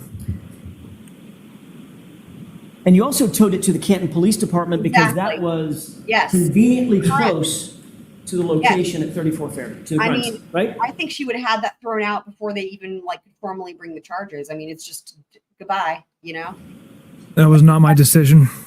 It's Whose one of those decision? things where it's like you make sure it's correct in the affidavit before you submit the affidavit, right? You proofread it. You have other people. I mean, it's like one of the most important documents at the beginning of every single case is that initial affidavit. And then any subsequent affidavits. They're so fucking important, man. Right. I know. It was just the first thing that came to mind in terms of, I guess, probably because vehicle maybe is what I was thinking. Because at first I was thinking, like, what would Ann Taylor have done? And then I was like thinking vehicle. But yeah, I mean, I think honestly, I think it doesn't even matter. I think if it's something insignificant, if it's something significant in, the that if you put it in the affidavit, it should be correct, right? Who was it? I don't recall. I know that Well, you're the case officer. I wouldn't. Who decides? It wasn't my decision. I did not make that call, sir. So who are we pointing the finger at? Was it Sergeant Buchanan? Objection. Ask it differently, Mr. Sure. Jackson. Was it Sergeant Buchanan who made that decision to transport it to Canton? It's a supervisor's decision. I don't know who it came from. Was it Lieutenant Tully? Again, I don't know who. Let's keep this in the back of our minds because I don't know that we ever find out the answer to who made that decision about taking the car to Canton. But I do know we're going to hear Tully talk about it, and we're going to get to that today. But I don't remember what he says, but let's just keep an eye out for that because that is another one of those things where they keep passing the buck, as they say, right? Who it came from. So you were just following orders. Yes. Got it. I wonder if it was Berkowitz. You are aware that Massachusetts State Police, your agency, actually has not one, but two barracks, one in Middleborough, one in Foxborough, that are both closer as a crow flies than the Canton PD Sallyport, from where the car was towed, correct? Yes. Both of those facilities were passed by, and the car was ultimately placed at Canton PD Sallyport at 5:31 or so, right? Yes. And you're aware that Sallyport is about 3 minutes from 34 Fairview? Yes. Trooper Proctor, you're the lead case officer on this case. That means that you were required to collect and maintain all the videos that were pulled in connection with this investigation, correct? Correct. And you obviously are aware of your legal obligation to turn over Brady. any and all exculpatory information that you might come in possession of, correct? Objection. That's sustained. You did pull a lot of video in connection with this case, did you not? Yes. About 290 videos from the Ring camera located in the driveway at One Meadows. Does that sound about right? I don't expect you to have counted every single one, but just under 300. Correct. A ton of them, right? Yes. Yeah. Another 140 videos or so scary. from the It's front scary. door Ring camera of that same location, One Meadows, right? Yes. 2 videos from the CARS test on Miss Reed's vehicle, is that right? Yes. And 2 videos from the location at 34 Fairview where individuals were using leaf blowers. Correct. All of those, The leaf blowers part was. I did great. some I'm rough not math, even- I'm not even 360 odd including videos. that. He said that. I think the reason he said that was also just to remind the jury, because it's been so long, right? To remind, because it's like when you hear leaf blower, you also remember the solo cups, right? Because it was like one after another. So I like that he added that in there. Were handed over to the defense in or about June of 2022. Is that your understanding? Objection. That's sustained. They were provided in discovery to the defense ultimately, Yeah. right? Okay, yes. Does it sound like, I don't expect you to have the date down pat, but spring of 2022, sound about right? Spring, early summer? Yes. All right. But there was additional video surveillance footage. The defense's tech guy's rocking the purple over there. Also, I think his name is Mr. Bates, which is really funny because like thinking like Bates stamp, right? It's hilarious. That you chose to hold back from that discovery, correct? Objection. Did you hold back videos? I did not, Your Honor. Okay, next question. See, he's truthful. There's right? surveillance video He from says he didn't do it. Canton Police Department's Sallyport garage that wasn't turned over, right? That video was discovered later on and then handed over. The first time you revealed the existence of that footage was in that separate proceeding in February of 2024. Isn't that right?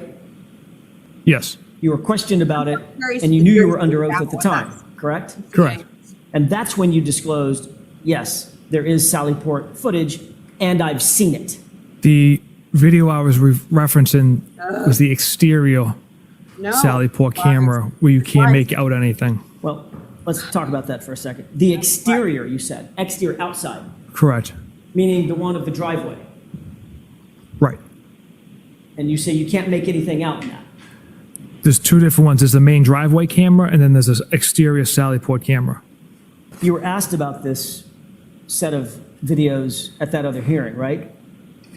Yes. So I'm And you I mean, indicated it's at the time that there literally, was y'all, it's one like he grainy lies- He video. lies about literally everything. It's really crazy, man. Looked sort of Yeah. mainly black and grainy. yes. Right. Right. And another one that showed you and Sergeant Buchanan arriving at Canton PD behind Miss Reed's vehicle on the tow truck. Is that right? Yes. You were asked very specifically, are you aware whether there are any cameras in the garage in the Sallyport where Karen Reed's SUV was parked? And your answer was yes. Right? In the garage. Yeah, I don't recall. Do you recall being asked that question? No. I can repeat it if you wish. Yeah, please. Question, are you aware of whether there are any cameras in the garage or Sallyport where Karen Reed's SUV was parked? Answer, yes. Okay. And then you answered, have you reviewed the video footage of that garage? Answer, I saw one very grainy video and then another of Sergeant Buchanan and I arriving in the main entrance around 5:30 following the vehicle. Period. You remember that answer? Yes. That clearly was an answer to the question, did you see video of the interior of the garage? Right? Objection. Sustained, ask it differently. Were you answering a question about video inside the garage? No, I was answering the question about what video I observed, and it was exterior video that I observed. Although the answer to the question was cameras in the garage or Sallyport. That If was I- the question. If I was aware of any. And your answer was yes. And then the next question is, have you reviewed the footage? And your answer was, I saw one very grainy video, and then another, Sergeant Buchanan and I arriving in the main entrance around 5:30 following the vehicle, right? That And was your those- testimony. Yeah, those two videos I'm referring to are the exterior of the building. Question, when did you watch the video from the Sallyport? Answer, I haven't reviewed it, sir, in quite some time, so I can't recall what's on there. End quote. You remember that? Yes. So obviously at the time in February of 2024, you had had that video surveillance, you had had that footage for so long that you couldn't remember exactly what was on it because it had been, quote, quite some time, right? The exterior Sallyport camera. Except you weren't asked about the exterior. You were asked, question, when did you watch the video from the Sallyport? Right? That was the question. Well, that was the video we had, so that was how I referenced it. There was this exterior Sallyport video. Why didn't you say to the person that was questioning you under oath, I don't know anything about video inside the Sallyport. I'm referring to outside the building. Why didn't you say that? and clarify it. So I should have clarified it, sir. Because you'll agree. let me just summarize the significance of this, okay? So remember how this whole line of questioning was started just now. It was, you are obligated to turn over any exculpatory evidence, right? Brady violation, as we know. So the problem with this, there's a couple problems here, okay? So we saw this came up, God, look at his tongue right there. This came up with Yuri Buchanan, right? This video from the Lally Court. And there's the different color in the timestamps and whatever. But the big thing there is besides the fact that people appear and disappear like ghosts, I think Jackson calls them apparitions. And that it was a mirror image, right? Remember, there was that issue as well. In addition to that, there's an entire section where 48 minutes, like consecutively, is completely just missing from the video. And that's why there were some issues where they were trying to argue or figure out the runtime. But there's 40, I think, I'm pretty sure it was 48 minutes that was missing. It was either 42 or 48. And either way, that's like obviously a big deal. And they're like, we don't know where it is. It never existed, blah, blah, right? So meanwhile, they are over there in the vicinity of that tail light, right? And the guy's pushing the broom and whatever, people are disappearing. You've got Berkowitz over there. You got Trooper Proctor over there. You got Yuri over there. There might be another couple people. The tow truck driver drops the car off, whatever. So all that is going on. So there's there's a myriad of issues with that Lolliport video, right? The people appearing and disappearing, the fact that it was submitted backwards as a mirror image, or that's how it was turned over initially, and then the timestamps are fucked up, and then there's a big chunk missing and all that. Okay, so that video is sketchy, right? So the significance is that, going back to how this started, that they're required to turn over any exculpatory video evidence, right? So here, Jackson is reviewing this whole thing with Proctor about how they had asked him about this other, I guess it was during the federal investigation, right? The other hearing they keep referencing, about, if he had reviewed the videos from Lolliport or whatever. And so what's happening now is that he had indicated as if he had seen this video. And the problem would be that he had seen it and did not turn it over to the defense, okay? Because they only just got it, what is it, in February or March of this year? Something like that, right before the trial.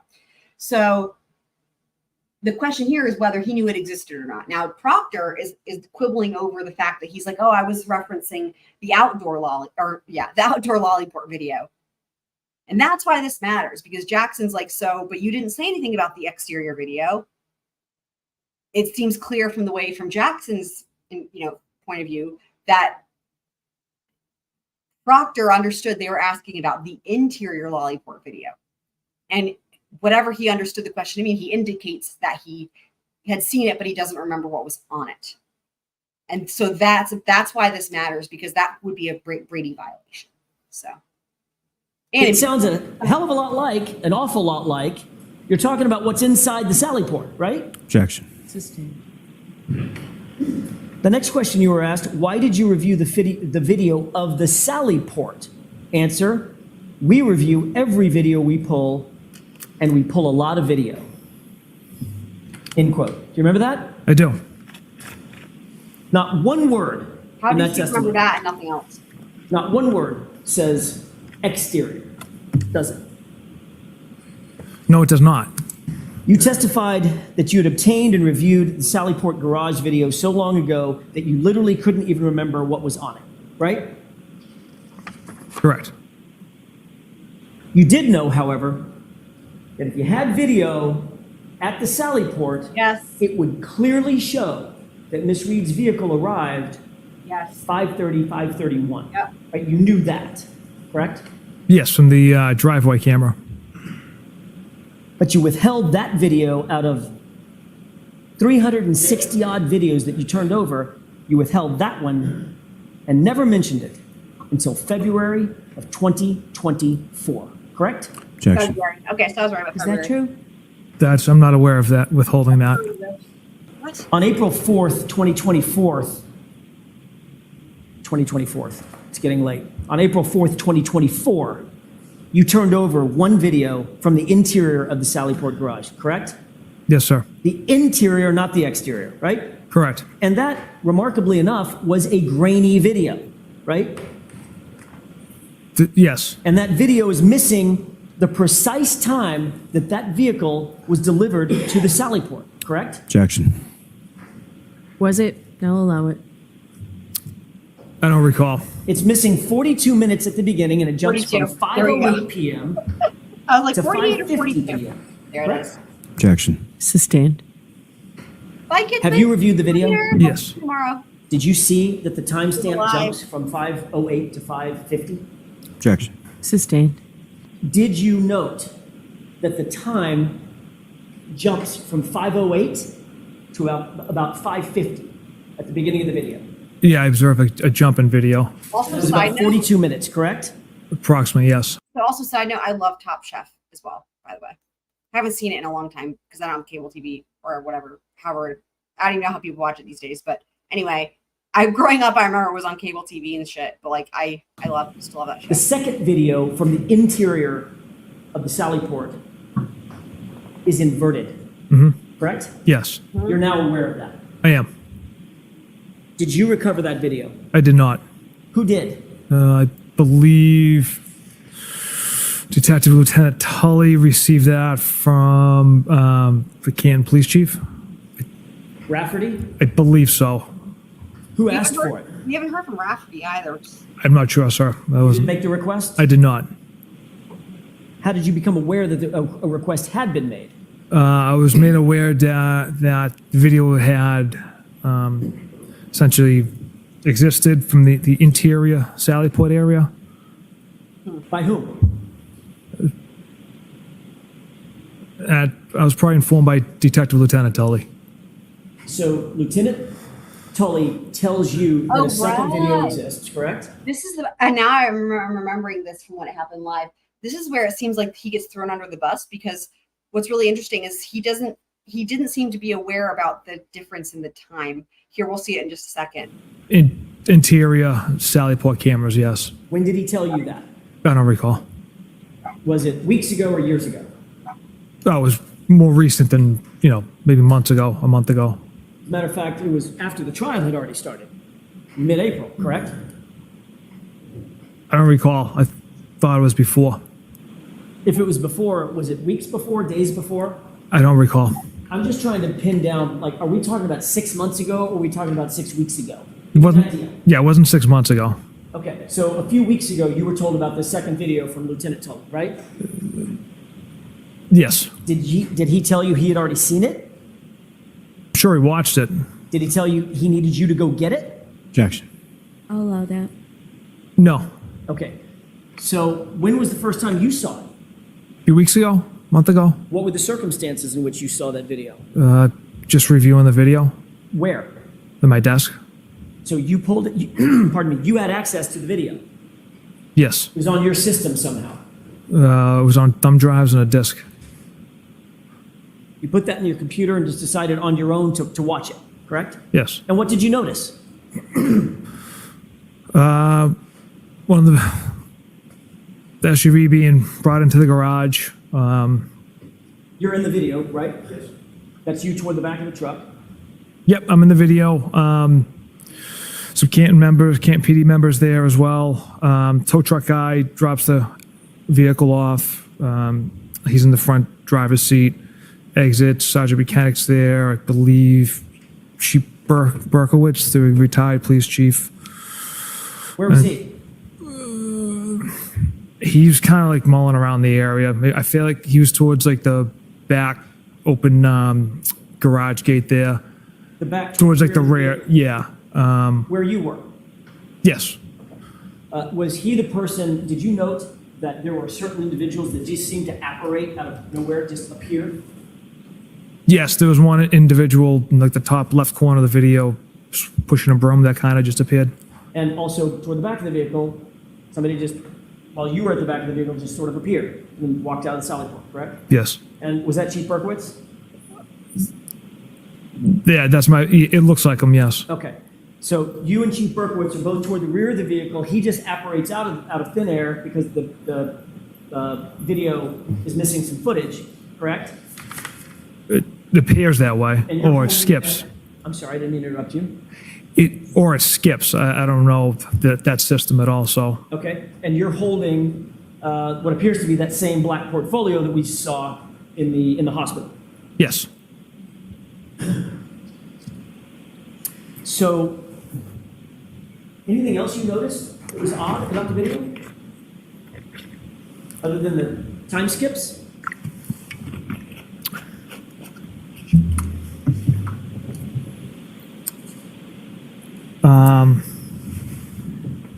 So the timestamp in the bottom was inversed? Was it reversed?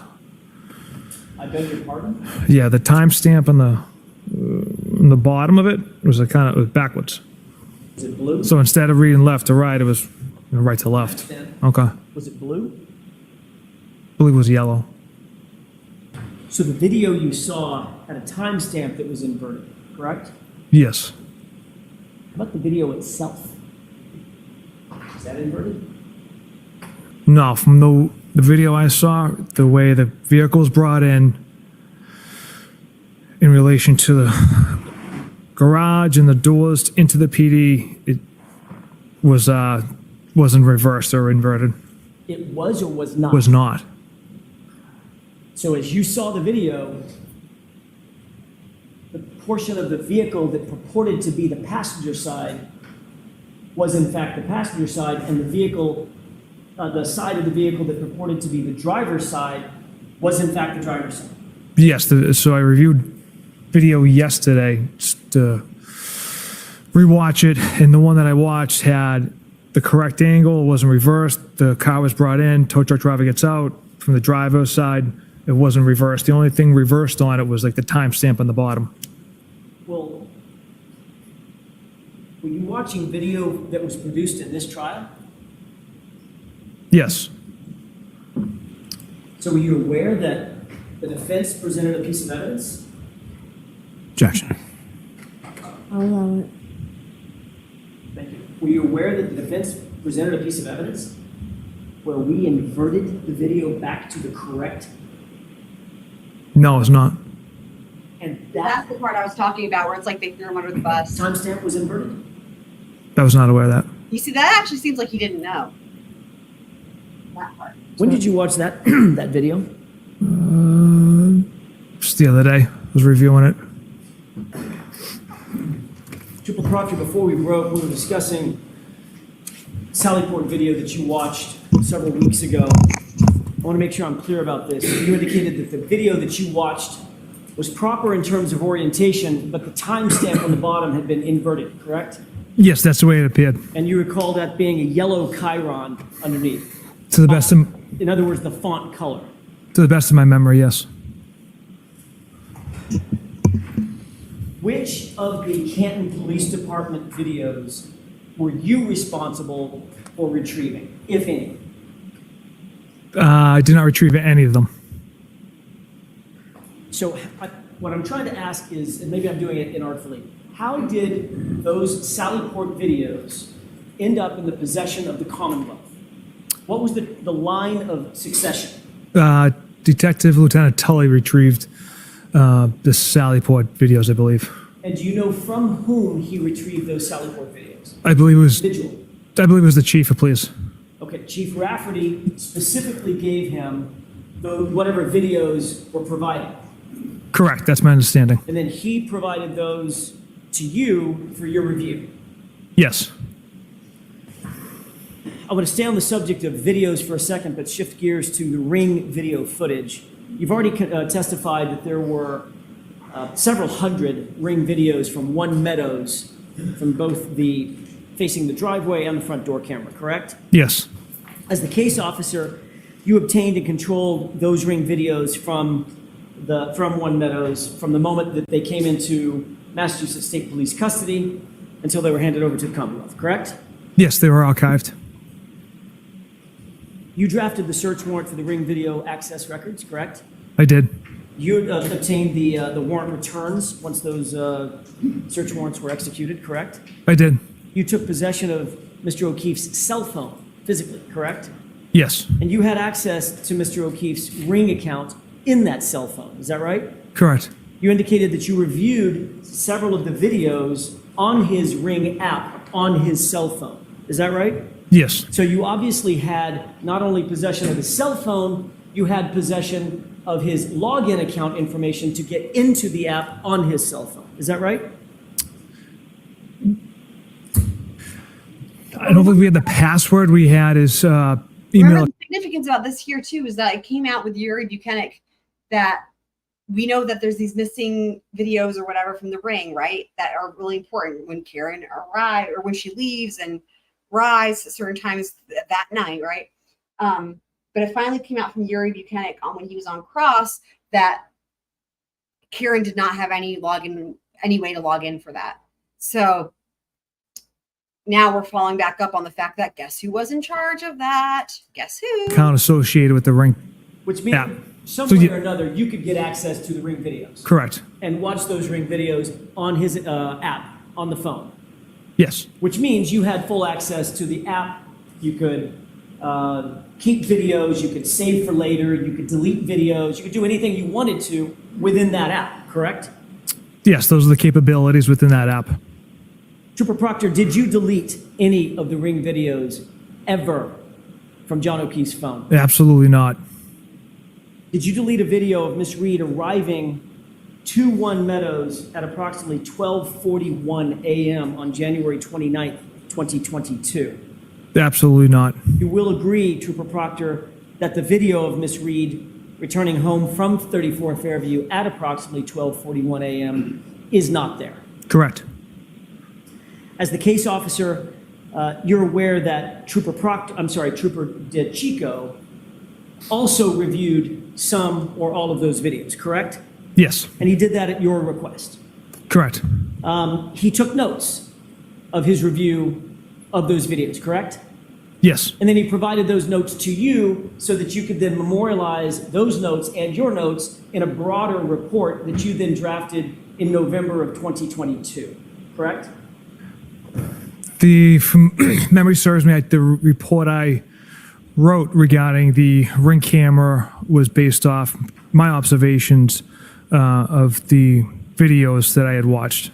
But you certainly did have, as you just indicated, you did accumulate his notes and review his notes as well as your own notes, correct? Best of my recollection, I wrote that report off of my notes. Did you actually, at any point before writing your report, did you note or did you review his notes? I can't recall. You asked him, he reviewed the videos at your directions, correct? Yes. Your direction, correct? Yes, And obviously, he would have wanted to provide you whatever insights he had into his review of those videos. Otherwise, what's the point, right? correct. So when you reviewed his notes, did you see that they were on some sticky pads? You remember that? That sounds about right. Do you recall exactly, as you sit here, exactly what was on one or more of those sticky pads that you reviewed from Trooper DeChico? I don't know. Would it refresh your recollection if you would take a look at a copy of those notes? Yes, You reviewed this previously before you wrote your report, correct? yes, All right. And you note that at 0041, which is a time relative to what DeChico was looking at on the Ring video, he indicated taillights from driveway, parentheses, I think she arrived home, in parentheses, correct? correct. 0041 is what? What's that in reference to? Just after midnight, the approximate time where Miss Reed will be returning from Fairview Road. It's military time for 12:41 a.m., correct? Yes, You wrote a report on November, I'm sorry, I earlier said November, it's actually June 1, 2022, memorializing the times that were of note to you in that Ring footage, correct? yes, Do you recall every single entry that you made concerning the events that were of note to you that were reflected in your report? the majority of them. We don't every single one. Would it refresh your recollection to look at a copy of your report to determine what all you did and did not note? Yes, sir. Trooper, do you have those events in mind? I do. Your report is dated June 1st, 2022, correct? Correct.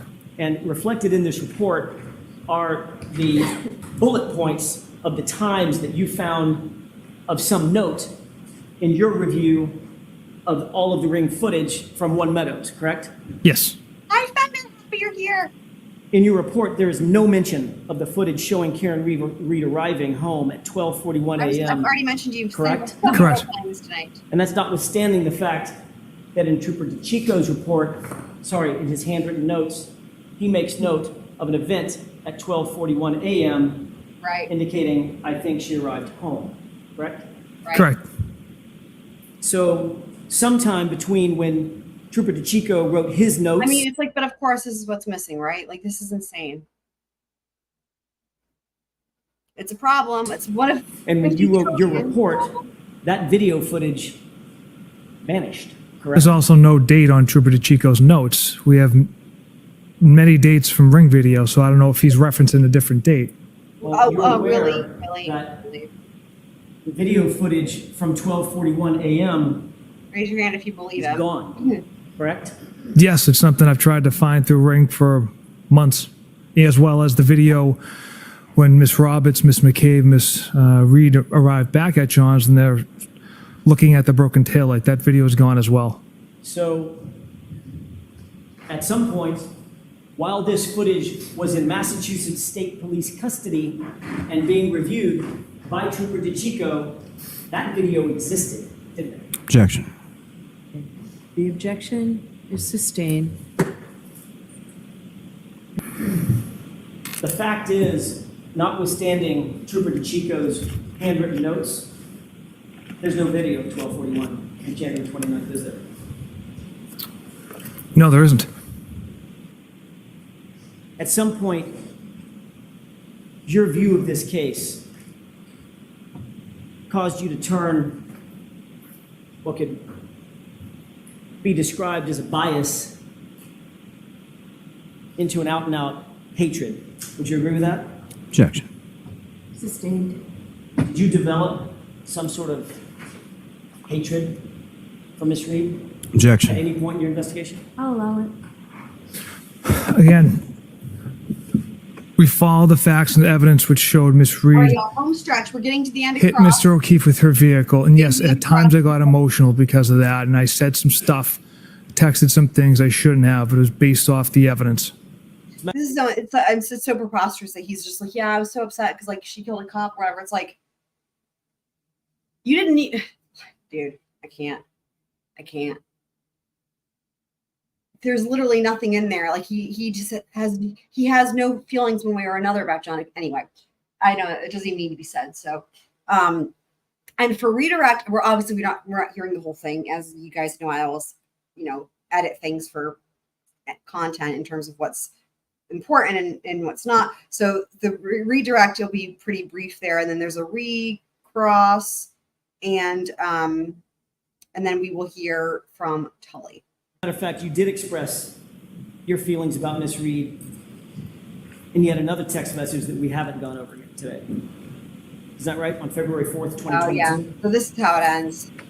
This On that date, February 4th, 2022, your sister texted in relation to some sort of donation that she had given. I didn't give my name as I didn't want anyone to link me to Michael, meaning you, correct? Objection, Your Honor. May we approach? You responded to a text message from your sister, correct? And your response was, hopefully she kills herself, correct? Yes, Who's she? the defendant. Miss Reed? Correct. You literally said that you hoped that Karen Reed, the subject of your investigation, the woman sitting to my left, about 7 feet from me, that she would just die, correct? The figure of speech. You wanted her to, the figure of speech is you wanted her to kill herself, No. right? No, it's not. Trooper Proctor, Karen Reed, in your investigation, had quickly become a very serious problem for you, hadn't she? Objection. Sustained. Did you believe that Karen Reed was a problem or an issue for your investigation? Objection. I'll allow it. No, absolutely not. In your words, quote, all the powers that be want answers ASAP. That's what you texted on January 29th, right? Yes. That put a lot of pressure on you, didn't it, Trooper Proctor? There's a lot of pressure in every case, sir. This case involves a Boston cop whose family you are actually connected to, correct? Loosely. Chris Albert, loosely. Yes. Julie Albert, loosely. Yes. Colin Albert, loosely. Yes. Kevin Albert, loosely. Yes. Loose enough to leave his badge and his gun in your cruiser when after a night of drinking, right? Objection. Sustained. Well, give it up, Lally. You agreed in your group chat that you needed to, quote, make this cut and dry because another cop was involved. Those are your words, right? Objection. Where is this? This was Come on, Beth, referred to we in earlier heard text this messages. already, from Chats. So is that right? Did you say that, sir? Yeah, you already know. I did text that. I don't know if it's in the exact context. But yes, those were my words. Group chat. Yes, that was in the group chat. Yeah, bird in Your that. friends wrote this whole thing in their words stinks, correct? Yes, I interpret that as a joke. You believed, Trooper Proctor, that your life would be much easier So, if okay, Karen hang on. Reed was just dead. You thought that was a joke. So you're saying, so Trooper Proctor would have us believe that the reason he says all these terrible things about Karen Reed is because he's so upset about a cop being killed or whatever. Yet, however, when discussing the death of his friends, the death of a cop with his friends, he says they're joking around. So, yeah. Didn't you? Objection. I'll allow it. No. Like I had said, it was a figure of speech. My emotions got the best of me based on, the fact that Miss Reed hit Mr. O'Keefe with her Okay. vehicle and left him to die on the side of the road. So my emotions got the best of So me you're with joking that figure about of speech. that. Well, let's talk about your figures of speech. During the course of your investigation, your figures of speech include the following. She's a bitch. Objection. Is that right? Yes. A whack job, correct? Yes. A retard, right? Yes. Her balloon knot leaks, right? Yes. No ass, correct? Yes. She's fucked, according to you, right? Yes. Ass leaker. That was a word you used, a figure of speech, right? Correct. A girl who shits herself, right? Correct. And then fuck her, correct? Correct. Would you agree, Trooper Proctor, that you have dehumanized Karen Reed during the course of your investigation with comments and words like this? Objection. I'll give you this one, Mr. Jackson. Would you agree with that? I would say based off that language, yes. And you admitted, in your own words, that the cop homeowner wasn't going to, quote, catch any shit, right? Correct. Because you were out to, This quote, ending is great, guys. make this cut and dry. That's just that. Isn't that right? The homeowner wasn't going to catch any shit because Mr. Albert had nothing to do with Mr. O'Keefe's death. Because you were going to make sure that the case was cut and dry. Those were your words, right? Objection. Sustained. And Trooper Proctor, it would be far easier for you to pin it on the girl who's just a whack job cunt, in your words, who you hope just kills herself, right? Objection. Sustained. Wait for it. Shame on you, sir. Brilliant. All right, so jurors, disregard that. I've told you before, lawyers can't make comments. They can ask questions. And It was Mr. worth it. Jackson, you know better than that. That's all I He have. just, yeah, he says, he Mr. said, I Lally? understand. He didn't apologize. He knew he was gonna get in trouble. He did. That's one of those ones where it's just worth it. You know what I mean? It's fine. All right, Lally. Thank you. Good afternoon, sir. He's gonna try. Good to afternoon, fix sir. it Or whatever. Now, when you had started with cross-examination the other day, you were asked some questions about whether or not in August of 2022, you disliked or did not like Mr. Yannetti, correct? That's correct. Why was that? Well, basically, he stood up in open court and spouted lie after lie about me, called me corrupt and conflicted, dragged my name through the mud after I spent 10 plus years without a God, this is single so complaint filed painful. against me, and he had Oh, no yeah. basis or no facts. I think we pointed These that out live when it happened. Wild accusations, because there are none. This investigation was done with the utmost integrity, not just by me, but my supervisors and other troopers in my office, as well as Miss Giannetti shows up at my sister's school yesterday. Can we already review what integrity means? In the Like, parking lot where he's not welcomed or where people are not supposed to be, with one of their witnesses and their private investigator. And a teacher sees this, informs Mr. Giannetti that he can't be there, and instead of saying okay and leaving, he asks, is Courtney Proctor in the building? Does she work here? She calls me to see if she was being served. Objection. Can we approach? Yes. Jurors, I am striking that last answer. It was probably a partial answer cut off. I'm striking it completely, disregarded. If you took notes, cross the notes out. You're not to consider it in any way. It is completely stricken from the record. And Trooper, I'd suggest you listen to the question being asked of you before you answer it. My apologies, Your Honor. Keep your voice up, Mr. Lally. Trooper Proctor, let me try that again. As far as you were asked about text messages that occurred in August of 2022 in which you indicated that you did not like Mr. Giannetti, correct? Correct. And so at the time of that text message, it was sent in August of 2022. Why was that? In August of 2022, why was that? Yes. The reasons I laid out, the I know, right, DSM? false accusations of being conflicted and corrupt spouted in an open court, which there's zero evidence of. Well, Like I said, wait, I stand by sorry. the integrity of this investigation, as well Isn't as that what's happening right now, though? Is he confused? Does he think he's somewhere else, not in court? Maybe that's how he's dealing with this. Maybe that's the only way to do it. Maybe he's convinced himself he's talking to himself on a desert island, and that he's not doing that in court right now. every trooper and supervisor in my office. In the course of this investigation, as it was sort of alleged on cross-examination, did you essentially pick a suspect and then try to have the evidence fit that? Objection. Form? Meeting. In that form, it's stricken. Not allowed to ask it that way, Mr. Lally. How did you conduct this investigation, you and the other troopers in your office? From the start of this investigation with an open mind, like I said earlier, we didn't know what we had, possible medical. So as the day went on and we collected more evidence and developed compelling evidence against Miss Reed. Yeah, well, okay. You were asked some questions. Let's say he tried to develop, because there isn't any compelling evidence, but they did try, if you catch my drift, I think. By Mr. Jackson in regard to Try what you not knew knowing. or why your focus was not on Brian Alberts later on in the evening of January 29, 2022, correct? They didn't, Correct. Why? They didn't try to interview people who were actually there at the scene.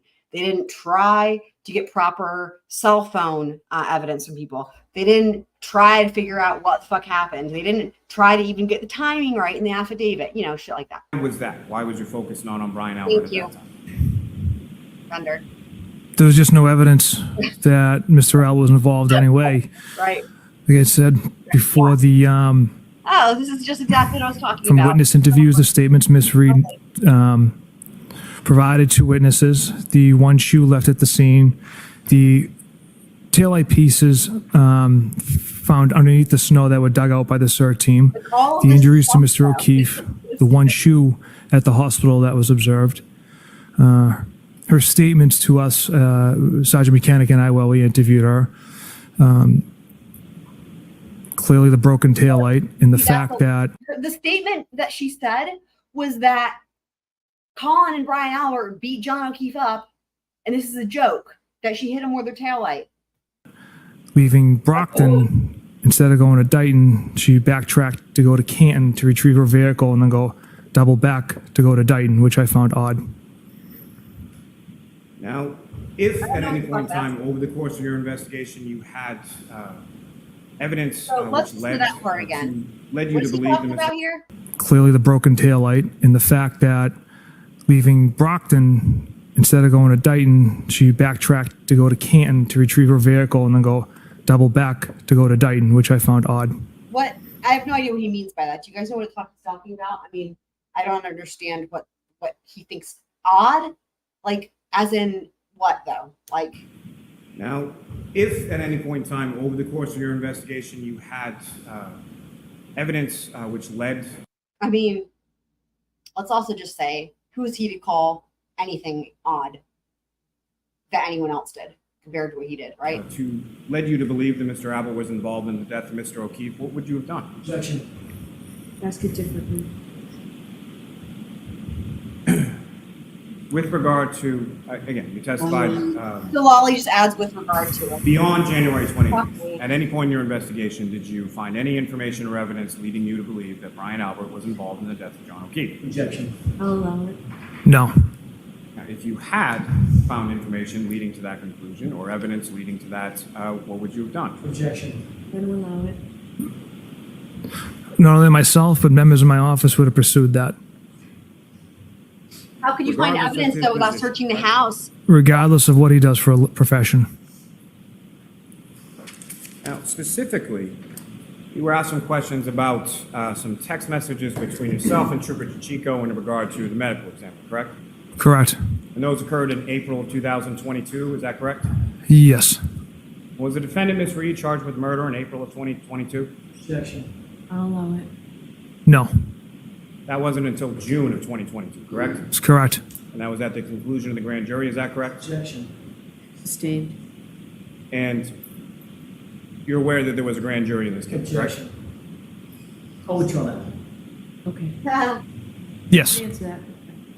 And are you aware of certain witnesses that testified at the grand jury?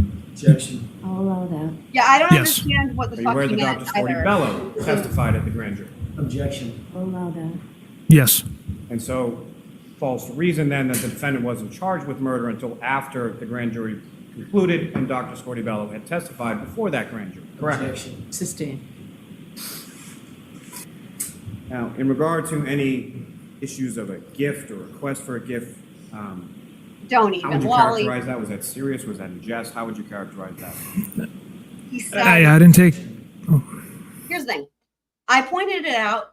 I'll try to remember the timestamp. I pointed it out when they went over this on cross because he actually does say, it does admit, he's like, if he's like, no, I never said to ask for a gift or whatever. But then when Molly asked him again, and he's like, points it out, and he's like, yeah, I said to get my wife a gift because she watched the kids for 10 days or whatever it was. But watch him now. He's going to try to lie again, I'm sure. I'll allow it. I didn't take that offer seriously. And as I had mentioned, I believe on Monday, that Yeah. I didn't ask for a gift. I never received one. Right. He's just contradicting himself. I don't even care anymore. But also, right. But DSN has a good point. Like, how else is she going to get anywhere, right? Like, isn't Kind her of car the way said, she get gets my places? wife a gift. She had been home one thing. about 10 straight nights with the boys. We had another homicide a week But before. Super Plan, you're probably right. I'm glad we needed help because it didn't make any sense. It's like that's so far fetched that it's just, I couldn't even get there on my own. So I needed your help. So thank you.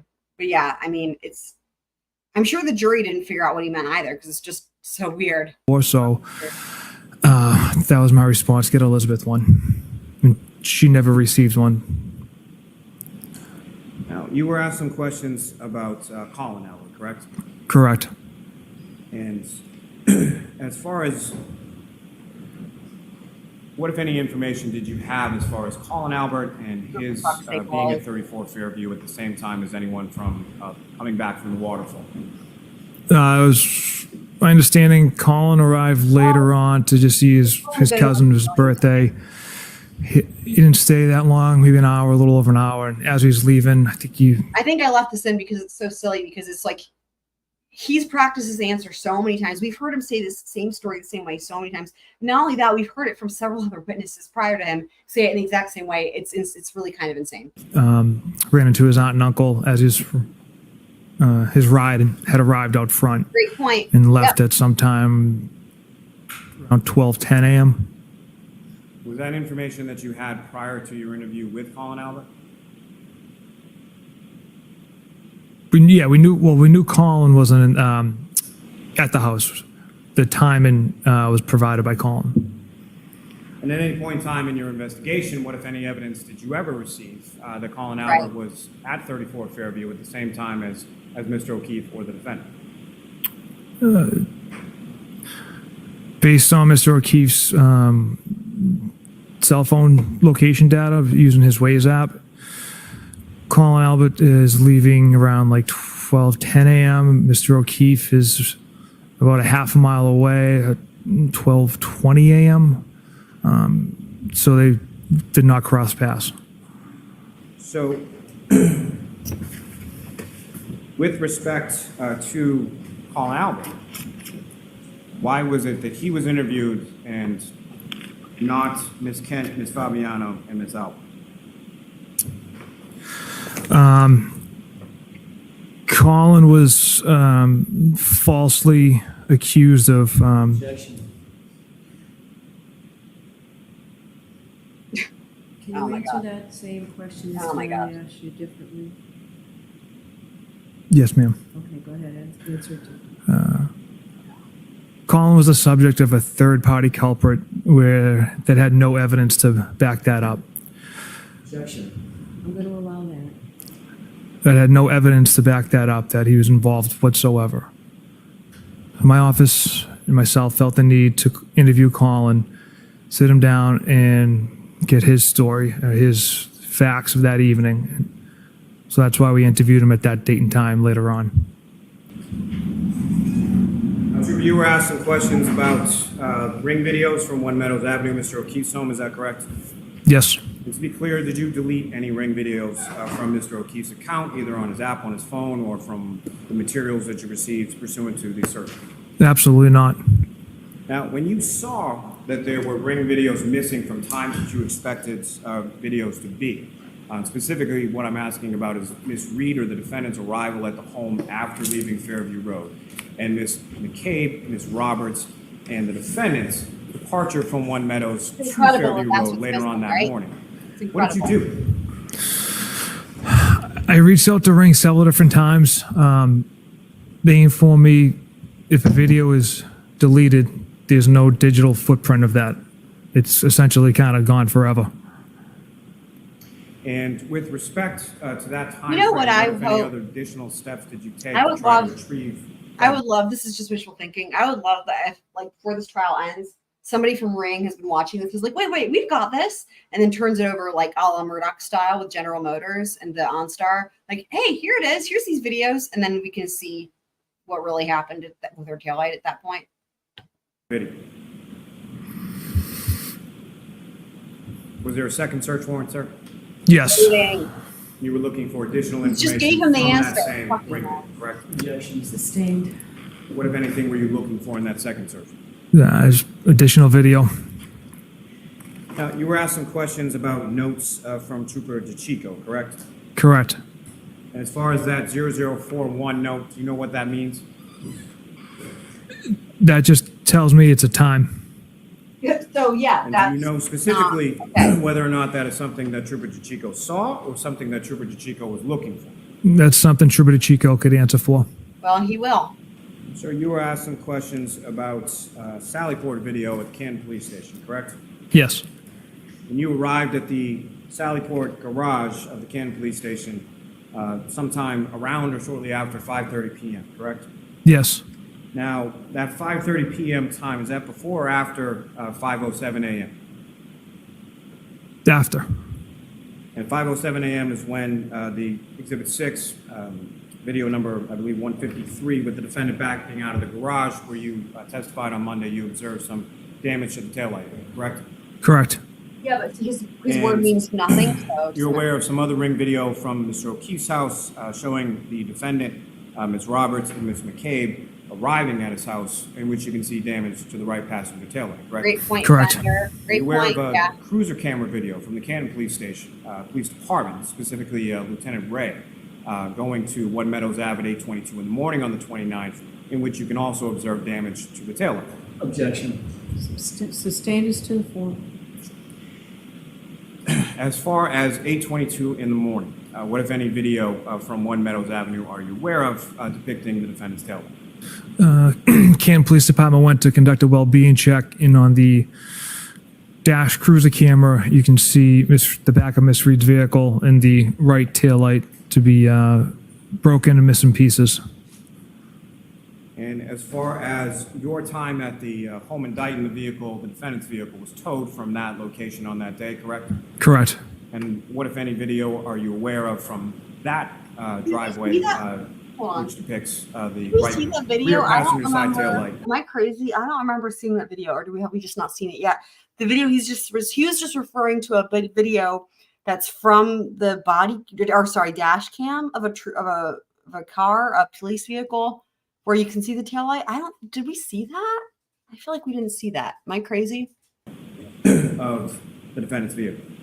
Yeah, as the vehicle's being put on the tow truck, you can make out that there's some pieces missing. Well, we saw that video, and I would just agree with that. And the shoe that Lieutenant Tully and the search team had retrieved, what, if anything, did you observe in relation to that and the shoe that you and Sergeant Mechanic had retrieved from the Good Samaritan? So aren't there issues, Yeah, they were matched. They were both black Nikes. Okay, we're going to see the shoe here coming up shortly with Tully again.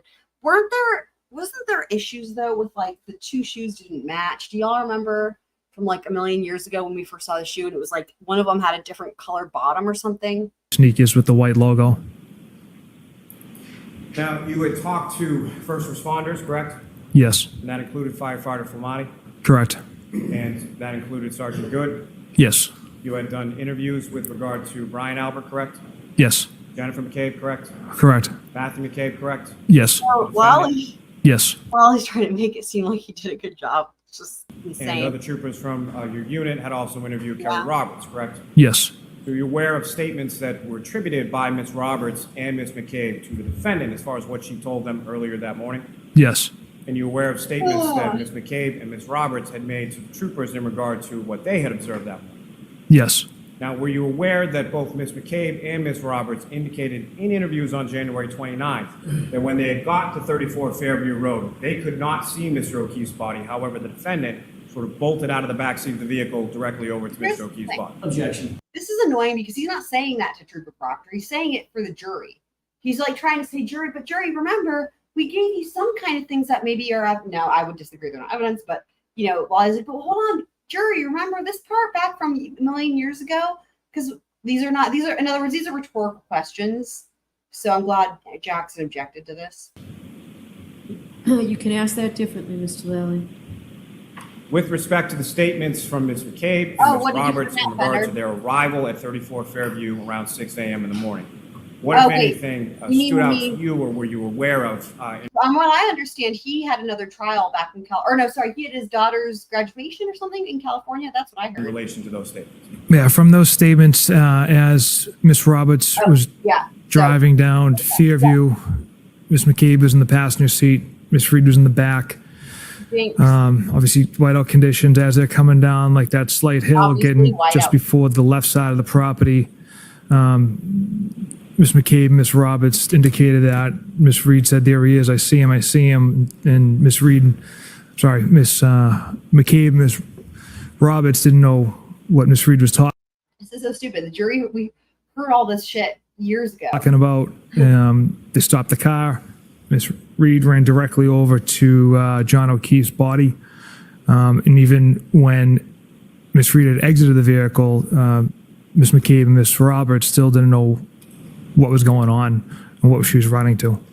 That's what Karen said. She's got a Now, body. were you aware from your conversation with firefighter Flamati that the defendant had stated, I hit him, in the presence of firefighter Flamati earlier that morning? Yes. And were you also aware of statements the defendant made to other first responders about her being or getting into an argument with Mr. O'Keefe as she was dropping him off at 34 Fairview, indicating the last time she saw him? Later on in subsequent interviews. So at the time that That's you a made no. those That's a no then. comments, disparaging comments in regard to Ms. Reed in the context of those communications with your friends, as inexcusable, as unprofessional as those comments are, Lally, stop it. That's The so information gross, you guys. had was that Ms. Reed had struck Mr. O'Keefe with her vehicle. Yeah, you've got to watch the form, Mr. Lally, it's sustained. Time that you made those inexcusable and unprofessional He comments. does it again. What Like, did and you it's believe the just not- defendant had there's done to no- Mr. O'Keefe? Is there? I believe, based on all the physical evidence and facts, Mr. O'Keefe got out of that vehicle holding that cocktail glass he walked out of the waterfall bar with. Miss Reed pulled ahead and then backed into him, struck him with her vehicle, and then left. And then came back 5.5 You know, hours later, correct? I Correct. honestly think it would do better for them. By them, I mean both Lally, like the Commonwealth, and Proctor, if they actually acted like they gave a fuck about those comments, because those comments are deplorable. And you know that the jury hates that shit. Like if I were on that jury and you hear Lally like rolling his eyes because he got objected to, and then he repeats it again. Now those comments, even though they were unprofessional or whatever the fuck, and he's just like rallying it off, there's nothing genuine from him or from Proctor.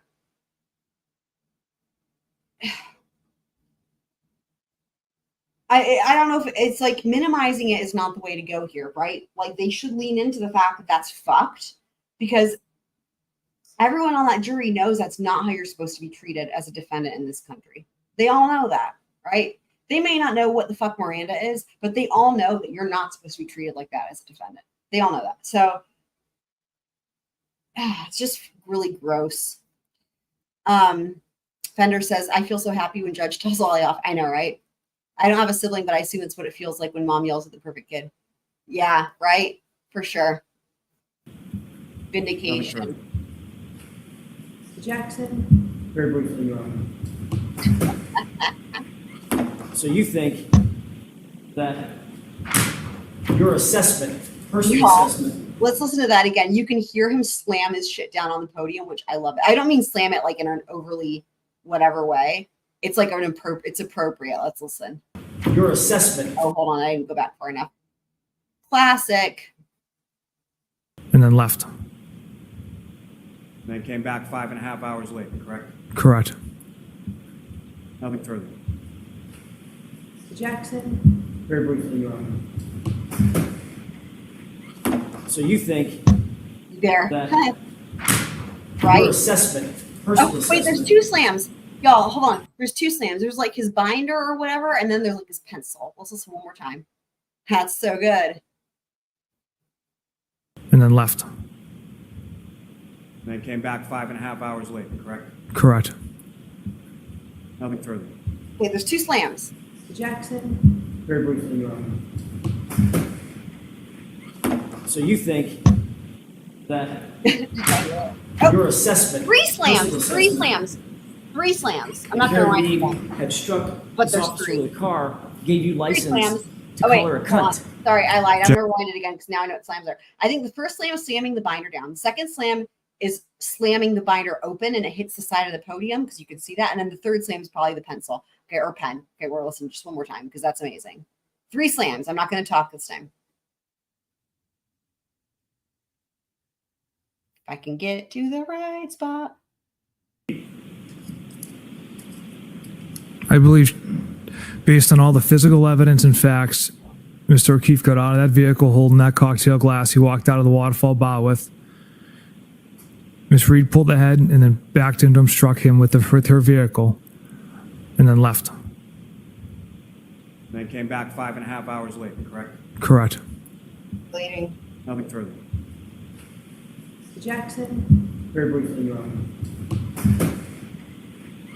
So you think that your assessment, personal assessment, that Karen Reed had struck this officer with a car, gave you We all heard license the three to call her a slams. Okay. cunt, Objection. I'll allow it. right? Great question for the first one here. Based on the evidence, sir, then my motions got the best of me, so it was in poor taste. Yes, it was it was inappropriate, juvenile, but it was my motions that gotten the best of me. Look at that dude's face. Look behind Jackson. Oh, that's my opposite. And he's like looking right at the camera. Look behind Jackson. There's a lady and then there's a dude next to her. That dude's like, I'm not buying this bullshit. And you called her a whack job. You gave you license to call her that too. Yes. Gave you license to say to your friends, oh, no. She's fucked. Right? That's what I wrote. Gave you license to say that she's a retard. Again, another disgusting comment. Sir, you had an agenda At least he from said the word moment disgusting. one. Did you not? Objection. Did you have an agenda? Objection. Sustained. Same question. Thought it was a good one the first time. Me too. So the fact that you believed personally that your narrative was that she hit him with a car, you get to talk about her leaky balloon knot, right? Objection. Sir, that's why. You indicated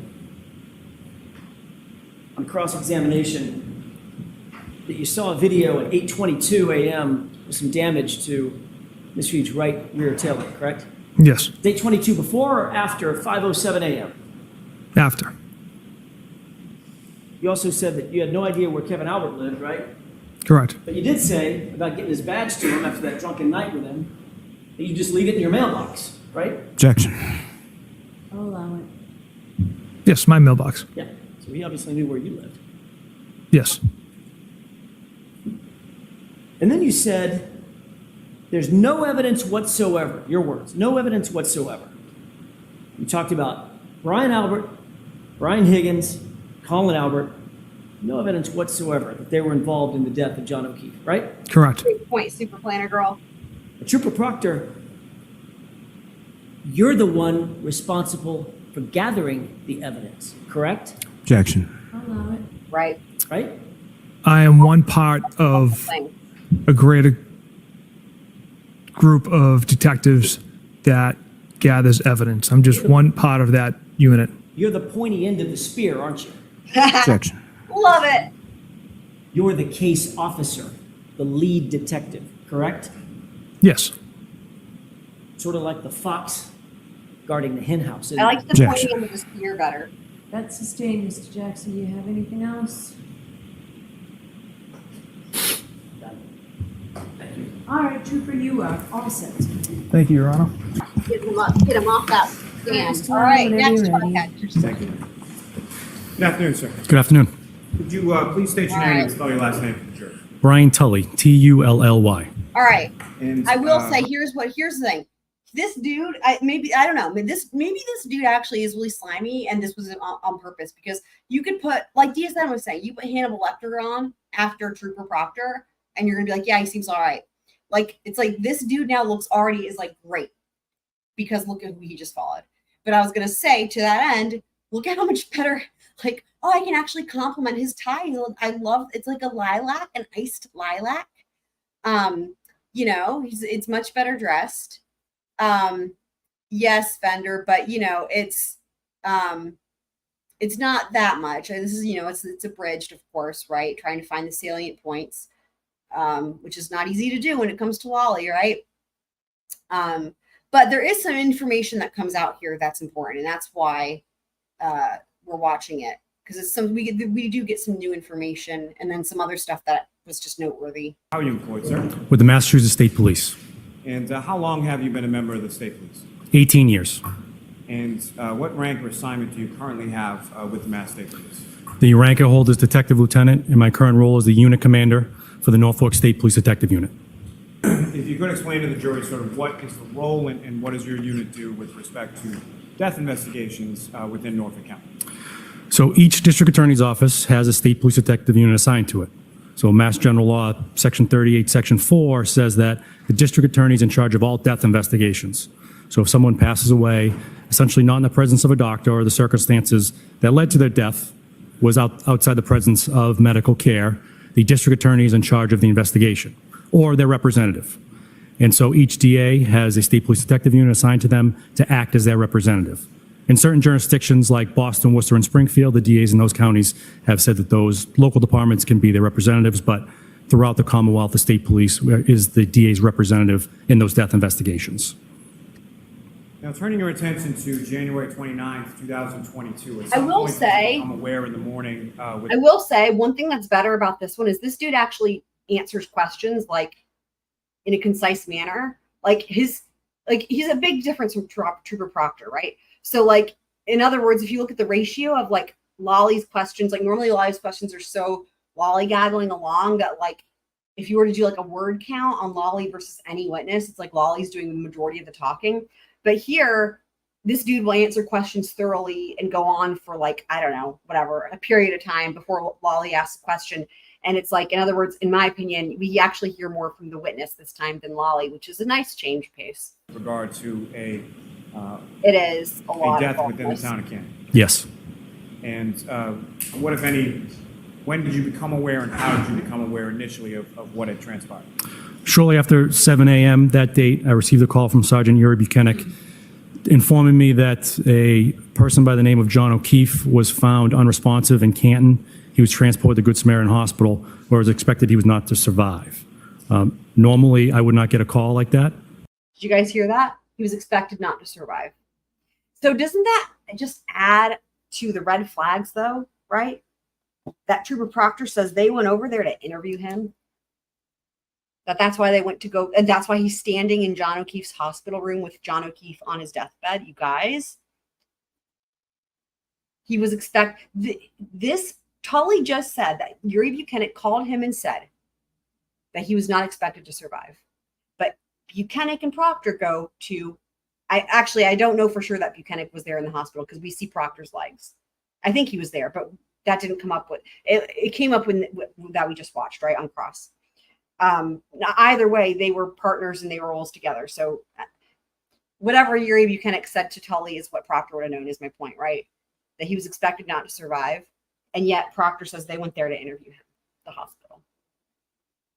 So, because I was referencing that earlier, right? I was pointing out that initially they thought he had 10% chance of survival, but that was when they thought it was a medical problem. And then later on, it would have been reduced to something. And I was like, we can only guesstimate what, 1%, 2% or whatever. Anyway, we just heard it from Tully's mouth. He was expected not to survive. So there you go. But we learned that Mr. O'Keefe was an active Boston police officer. Sergeant Buchanan wanted to make me aware of it at that point. And so then what happened from there as far as your unit's involved?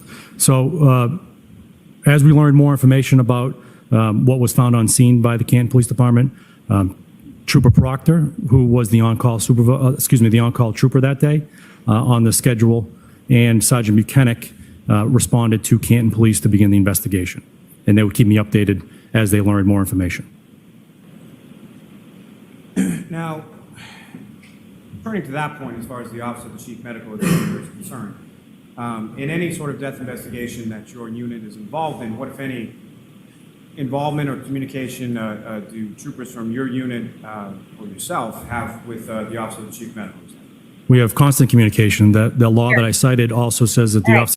So I'm just going to say, because I have to let Frodo out real quick, but I'm going to say, because he's going to explain how this works. I want to say real quick before he goes into his explanation that he's talking about how their system works is that when the DA's office and law enforcement and the medical examiner basically all work hand in hand.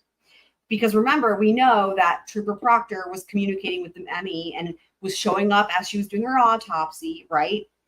And they're trying to explain that this is normal practice. So either he's fucking lying completely, right? Which I don't know. I feel like that would have gotten brought out in Cross if it were true. Or this is actually accurate, that this is a law that they have. Now, let's go with that. Let's say this is a law that they have. This is how it's done there. That they show up, the law enforcement shows up with the ME doing the autopsy, and they work together, whatever, right? Okay, so first of all, that sets it up to where now, obviously, you could have issues like where someone's trying to pressure the ME, for example, as alleged, kind of hinted at here, through Proctor's own text messages, nonetheless, right? And that then they can say, oh, well, we didn't say that. And then there's plausible deniability because of the system. Okay. But compare that to other trials. Let's take Murdaugh, for example, where the prosecution brought in Dr. Ellen Riemer as the forensic, she performed the autopsy. They had someone who's not affiliated with the government, right? So she's a forensic pathologist. She's not hired by she doesn't work for the state, right? She doesn't work for the government. So she's a forensic pathologist. She performed the autopsy at the request of the coroner's office, right? And she on purpose, and I loved the way she explained it. She said on purpose, like she doesn't want to know anything about the crime scene. She doesn't want to know anything about this or that. Her job is to examine the body.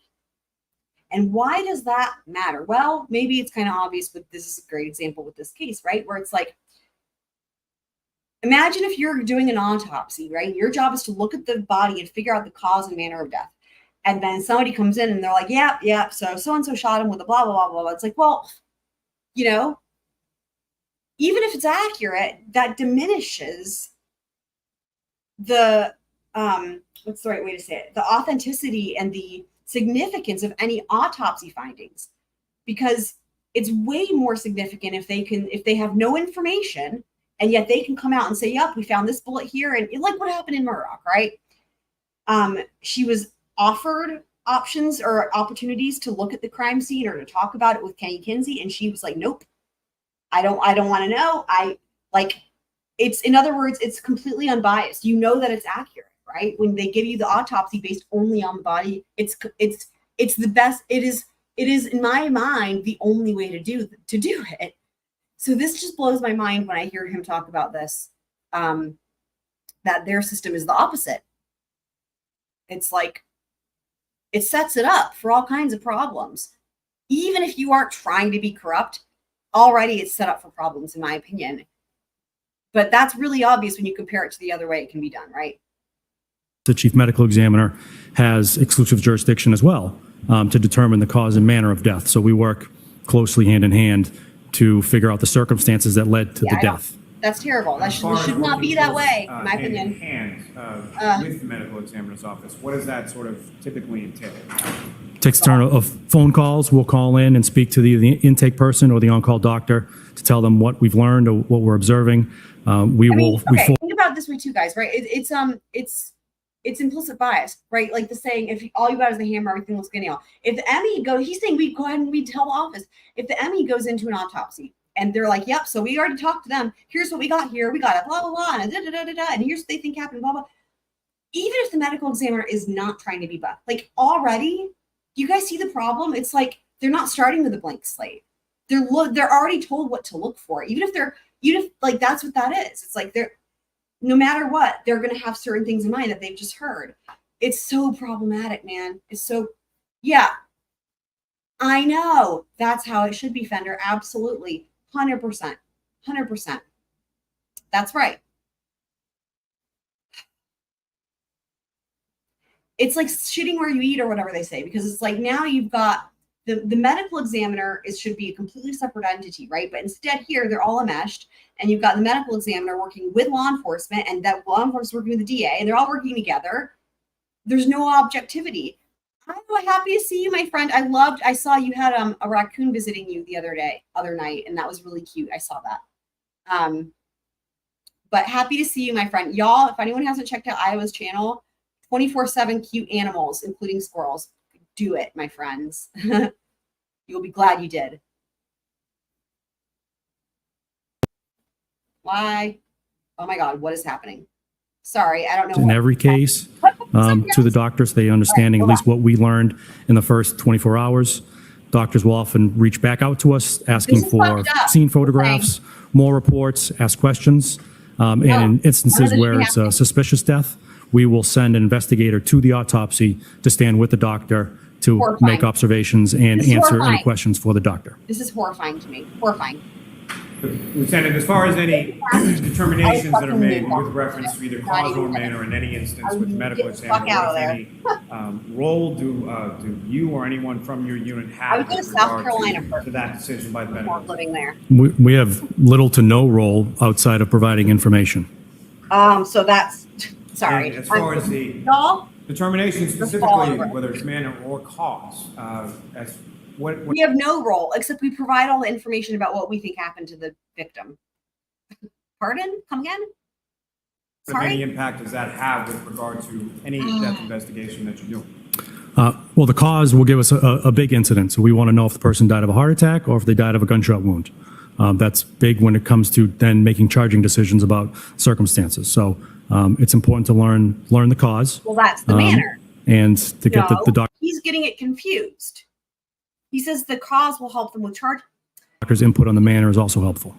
No, the manner is the more helpful. But as far as the manner, if the manner is. He's trying to found minimize be that. He's trying to undetermined, minimize. You guys, impacts, he's trying to maximize the importance of the. They're both important, but he was trying to maximize the importance of the cause and minimize the importance of the manner. Why? Because in this case, the manner is undetermined when it should be homicide. Fucked up, yo. what you've learned through the rest of the course of your investigation as far as charging goes? No, that determination by the OCME is often in the early stages of investigation, and as we learn more information, the circumstances can change. But the person's only dying one Determination that's time, made right? By the medical examiner, that's. The autopsy's done one time, right? Correct. I swear to God. Now, with respect to those Okay. conversations you Okay. mentioned that you had yourself. Okay. I'm sorry. There's so many problems. The manner of death is determined at the autopsy. What he's saying makes sense if it applies to just like the investigation, like information changes, yeah. That's a fucked up answer though, because he's asking about with the autopsy, the cause and manner of death. Those are determined at autopsy. So when you get more information as you do your investigation, they can't just go back and change the autopsy findings. Okay, I'm going to stop now. Let's listen to this. This And what shit. the then acting, the then current chief, Kenneth Berkowitz. If anyone else was involved in those Then conversations, current chief. The district attorney. It's not. that would be Mr. Morrissey, is that correct? Yes. Is that abnormal for him to be involved in conversations in regard to a police department and any sort of appearance of conflict? No, it's not abnormal for him to be involved. I love how Lally far- asked that as if that's supposed to be like a good thing. Like, yeah, it's normal. It's not just this case that he's involved. He's usually involved. Yeah, that's worse. It's more of a problem.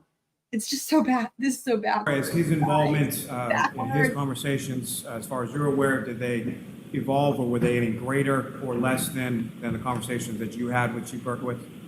No, they were the same conversations. I will say this real quick. Last time I promise. I bet this federal investigation is looking hard into Morrissey. I bet they're looking hard into Morrissey. I would imagine. I think Morrissey's got is a big part of this, and not just with Karen Reed, but probably other people as well. I think there's a big problem here. It's systemic, right? They've been functioning like this. My guess is it's not just with her. And I want to know. I don't know if we'll hear from. I want to hear from Morrissey. I want to hear from Berkowitz, but I don't know that we'll hear from them. And unfortunately, we may not learn all the information from the federal investigation because y'all know how it be with the feds. But yeah. Let me ask you this, Lieutenant. At some point over the course of this case or at some point over the course of this investigation, did you become aware of certain text messages on Trooper Proctor's personal phone? Yes.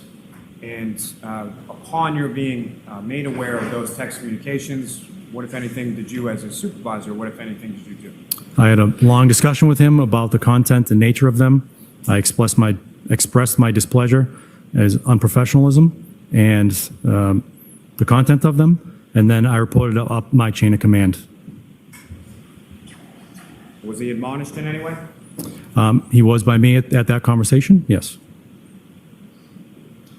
And So, sir, as far as this search there's was some concerned, what, if any, I'm not information even did you getting provide started to with Lieutenant problems. O'Hara as far as Too items many. being searched for, or what was he directed to be looking for? There were two items specifically. We were looking for potential pieces of a taillight of a vehicle and a shoe.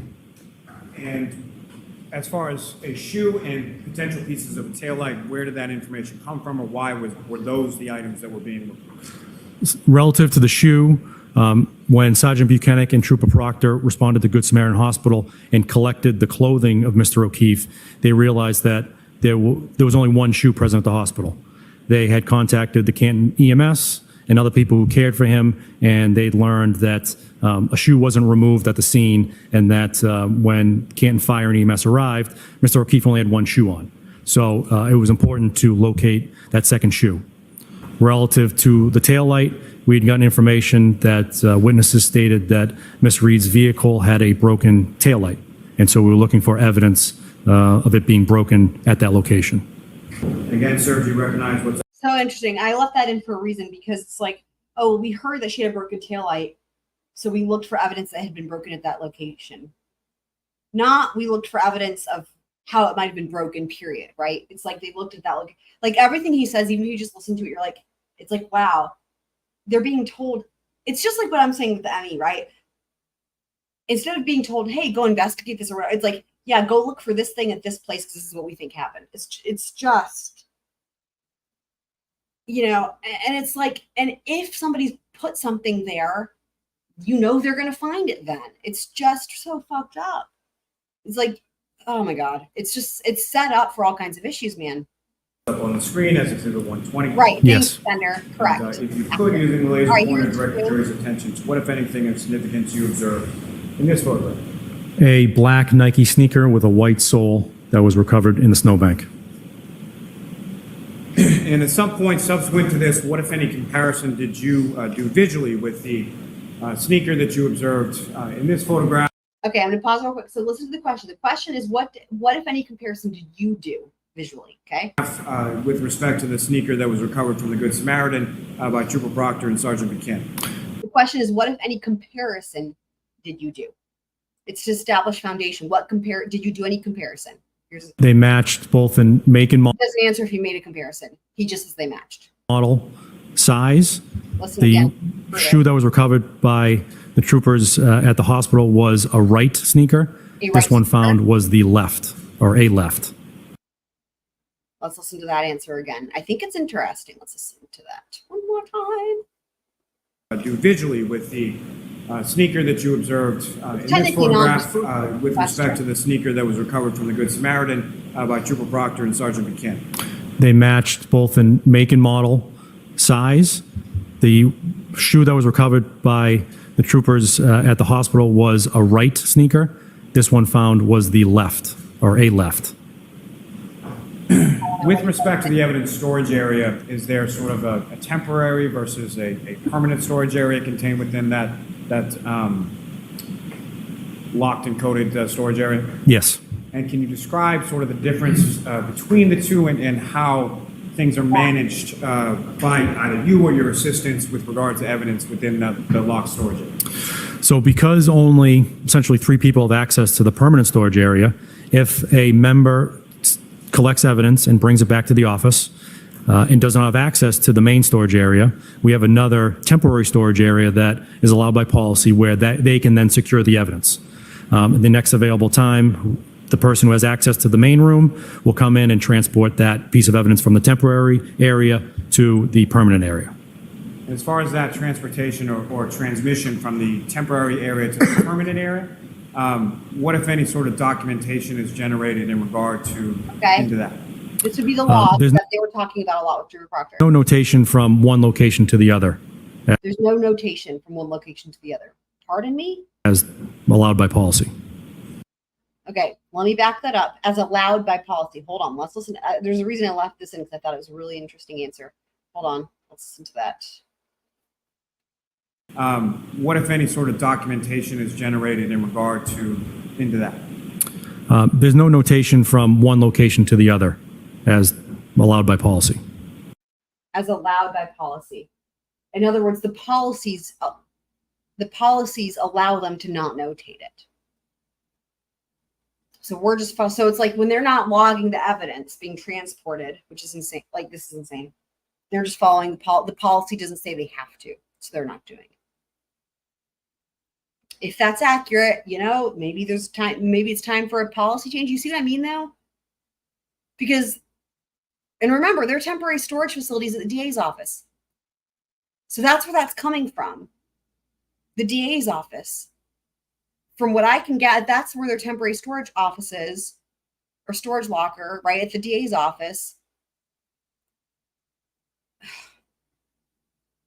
The policy doesn't require that they log when it gets transferred or transported. Y'all, just again, think back to Murdaugh.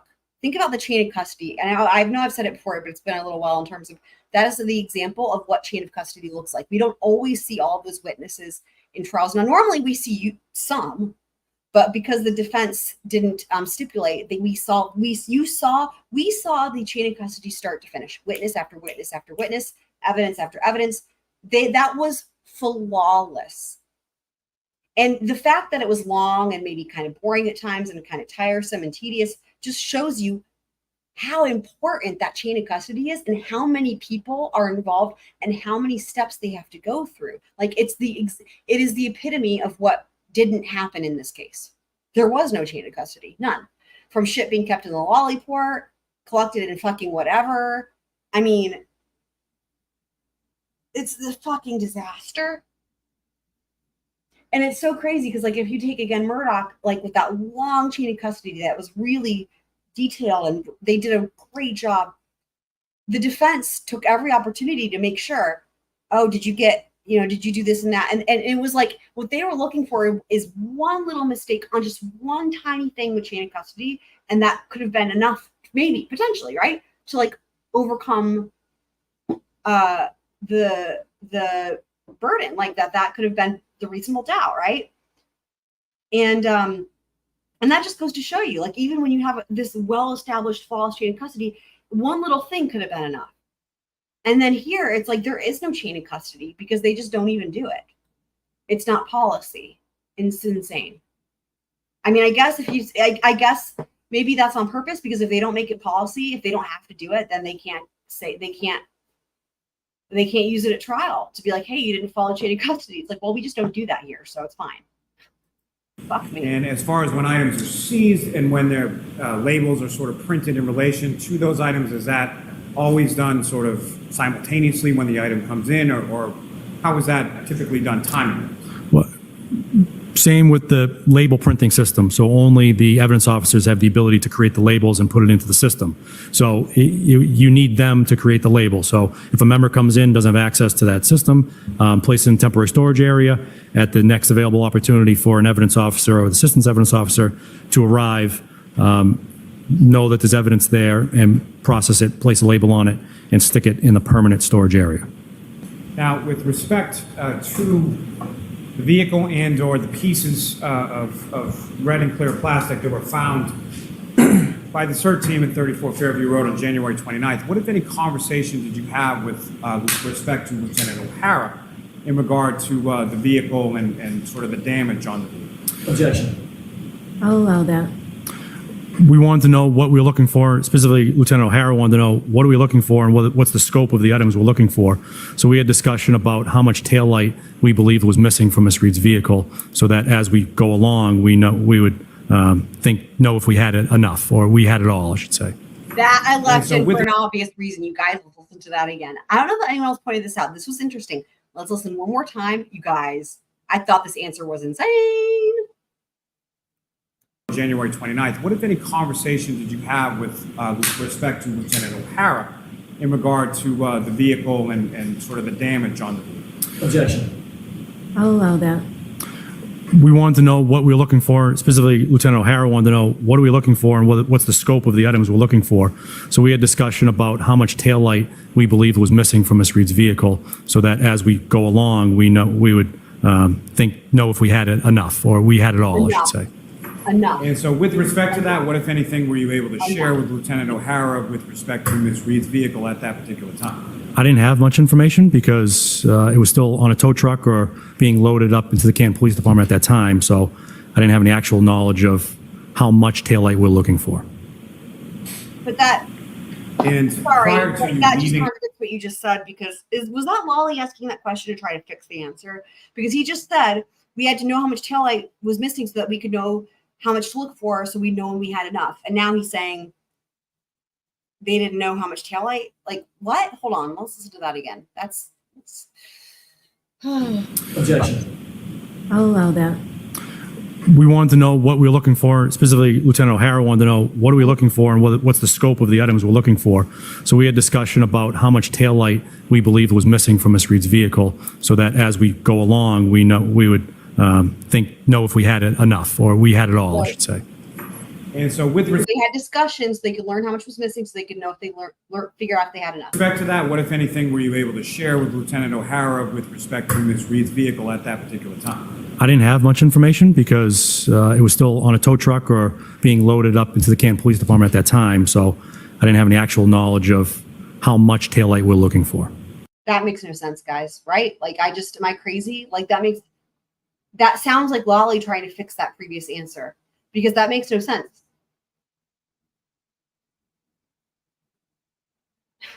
He's saying his job was to convey to Lieutenant O'Hara, like, how much taillight they need to look for so they can know if they had enough. And then he's like, yeah, I didn't actually know how much was, like, this just doesn't make any, it just isn't. I know. And prior to you leaving from the scene at 34 Fairview Road, along with the CERT team on that date of January 29th, even at that time, did you know the full extent or how much taillight you were looking for at that time? No. I think that was trying to fix it. That's what I think. All right, so now we're going to continue on to the next day. And at any point in time, did you or The any audio other was different member of your this unit day or conduct any differently. search of the residence at 34 Fairview Road? No. And why not? We had no reason to believe there'd be evidence found within the home of 34 Fairview Road. Now, Lieutenant, if you Don't worry, could, that'll get addressed across. Could you inform the jury a little bit about sort of search warrants as far as residences go and what is required in Massachusetts for you to conduct a search warrant? Objection. So we haven't heard the question. Let's hear the question. That was the question, I'm That sorry. was the I question. thought it was you Oh my informing the God. jury about search warrants and then what? If I interrupted you. No, that was the full I question. did, Your Honor, yes. Okay. So it's sustained then. Thank you. That was As far Judge as- That was Lieutenant, Judge Bev trying to give Lally an op. That was obviously the full question. She's like, that's not the full question. She was trying to give Lally an opportunity to fix it, and he fucked it up. He was like, yeah, that was the full question. Of course, through your career, you've conducted Oh my God. search warrants Oh my God. of people's Oh my residences, God. correct? Yes. Didn't even pick up on What do it. you need to do that? A search warrant, consent, or exigent circumstance. And as far as a search warrant is concerned, what is needed or what is necessary in order for you to get a search warrant? Objection. So I'm going to allow him to build a foundation here. So the objection's overruled. As governed by the Fourth Amendment of the U.S. Constitution and Article 14 of the Massachusetts Constitution, law enforcement is required to get a search warrant if we're going to invade someone's privacy. In order to obtain a search warrant, I need to gather facts that I swear an oath and affirm that are true and accurate, that there is probable cause, which means more likely than not that a specific piece of evidence will be found in a specific location and it's related to a crime. So I need to check those boxes in order to obtain a search warrant through the trial court. And what, if any, information did you have related to specific evidence of a crime in relation to the interior of the residence at 34 Fairview Road? I didn't have any. When thinking about residence There was a dead and body. search on warrants the and yard, evidence, dude. I need to put What is the happening? evidence inside the house. And so I don't believe that Mr. O'Keefe entered the home. You So wouldn't I had know no that. nexus to the house. See, this is. I know you guys know. I can't help it. You didn't know that at that time. You didn't know that at that time. I can't. Deep breaths. And what, if any, evidence did you have that Mr. O'Keefe had ever entered the home at 34 Fairview Road Well, none. on 'Cause you January go fucking 29th or on inside any the other house. day? I don't. On the contrary, I have evidence that he was outside, but I don't have anything putting him inside the residence. Now, you're aware that, or you testified yesterday that at some point while you and the CERT team were Another conducting great search point, at Fender. 34 Fairview, that Sergeant Mechanic and Trooper Proctor were following a tow truck with the defendant's vehicle from Dayton to the Canton. Yeah, Police it's her Department, Fourth correct? Amendment Yes. right that was violated. And in reference to taking the vehicle to the Canton Police Department, how was that decision arrived at? What, if any, discussion or what, if any, other options did you Here we have? go. Remember, guys? Remember I said listen up for this? Are we going to learn finally whose decision it was? Let's see. So Sergeant Buchanan and I had conversations. It was ultimately my decision of where the vehicle was going to go. His And so decision. we There need it to is. find a That's what I location thought. that was secure, indoors, He is taking and preferably respons- heated. This is And the so big deal. He is officially taking responsibility for the decision to bring the car to the Lally port. we start going through checklists of what's available. So you start thinking, obviously, of state police facilities. So between Dayton and Canton, where our office is as well, You have the Foxborough Barracks, which was, I worked out of the Foxborough Barracks. The garage was probably not appropriate for that large vehicle to get in there. It's an old building. I worked at the State Police Barracks in Milton. That's even worse, with a smaller garage that's attached inside of an older building. So the Canton Police Department was the next step. It was kind of checked all those boxes. It was inside, it was secure, and it was heated. That gets contradicted later, I believe. I remember Now, thinking about that when I was editing. Looking up at the screen now where it's paused at 12:15:58, Lieutenant, what, if anything, do you observe there? I observe a large black SUV here on Washington Street. And the large black SUV that you observed, is that consistent with what you've observed of the defendant's vehicle? Yes. And if you could describe to the jury, as far as when I asked Ms. Gilman to press play, what is that vehicle going to do? It's going to continue north on Washington Street through the intersection on Sherman and continue north on Washington Street. And what, if anything, is sort of in that directionality as it continues off of the screen to the left? Be heading towards Temple Beth Abraham. Ms. Gilman, if you could.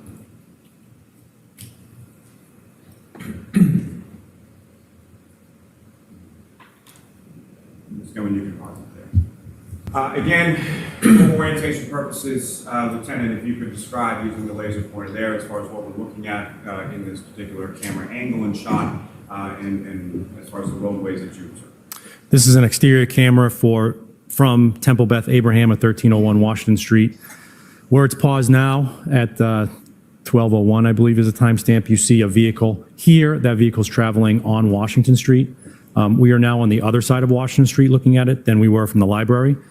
So the south and towards the waterfall in the library would be off to the left. North would be off to the right.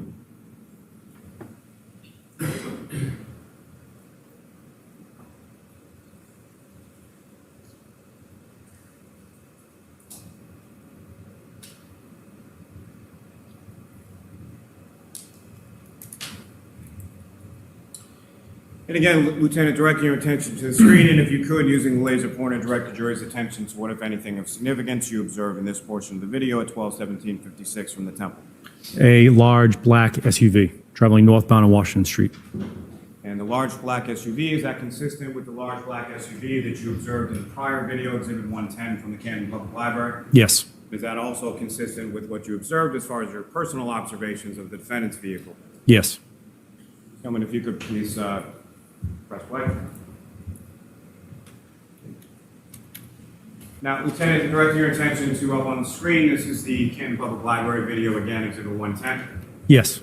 And as far as this is the time frame that you were talking about before, between 5 a.m. and 6 a.m. that Troopers Dunn and Moore retrieved from Mr. Jutras, correct? Yes. And with reference to, as far as the conditions outside at this particular time between 5 and 6 a.m., what, if anything, do you observe in this video? The ground is now covered in snow. Now, Lieutenant, from this portion of this video from the Canton No. Public Library, what, if anything, of significance did you observe in I this have not portion of watched the video that, no. relevant to this investigation? You observe a large black SUV That was take going on a left at the from same time as Sherman Street onto Washington Street, I've heading been to south. Brooks, maybe. And as far as the directionality from where that vehicle came from and the directionality where that vehicle I've seen most- was headed toward, what, if any, I've seen most trials. I've seen a lot of trials, gavel to gavel, but I've not watched that trial. of the locations of significance are located in those areas? So again, Sherman Street or Ave goes straight to one. I had this thought recently, and I'm just going to throw it out there because it might be a good idea for not just me, but everybody. I was thinking to myself, I wish I'd been keeping a log of every trial I've watched gavel to gavel since the first one. And I'm wondering if I could even go back and remember them all. Probably not. I'm sure I would forget some. I would have to, I don't know how I'll even remember them all. I'd have to see a list or something, but like, anyway, I'm sure I could remember a lot of them, but like, I wish I'd been keeping a list, but I think I might do that from now on and keep a list of like every trial that I watch gavel to gavel, just because I think it'll be, you know what I mean? It's like people that are like, read a lot of books or they collect certain, you know what I mean? Like just to have a record of it, because, when you've only seen 1, 2, 3 trials, it's easy to remember. But when you've been watching a lot of trials for years, just one after another, or sometimes 2 or 3 at the same time, then you'll definitely not remember. Oh, I've seen that. I've seen the prosecutor. Yeah, I've seen that part, Fender. Yeah.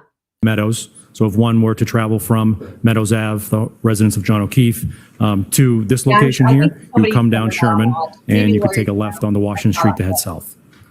And as far as south on Washington Street, again, off to the right of the screen, what, if any, locations of significance in this case are located in that direction? I mean, The Waterfall Bar and Grill. There's no question. Now, with reference to, are you familiar with Mr. O'Keefe's home having ring cameras affixed to it? Yes. And are you familiar with a video from those ring cameras depicting the defendant backing the black SUV out of Mr. O'Keefe's garage at approximately 5:07 a.m.? Yes. And from that, as far as distance or time it would take to travel from Mr. O'Keefe's residence to this intersection covered by the Canton Public Library, from 5:07 to 5:11, now depicted on the screen, is that consistent with the time it would take to drive that, particularly given the conditions? Yes. And Ms. Gilman, if you could, please press play.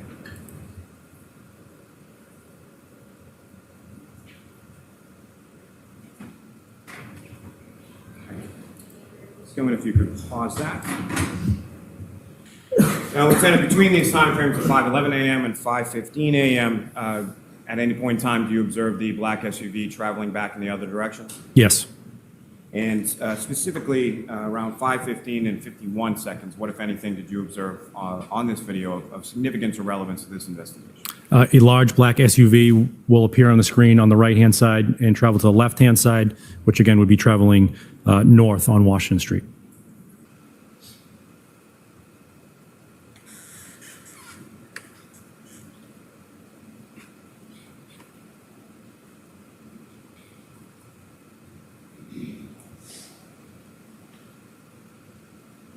Good pause there.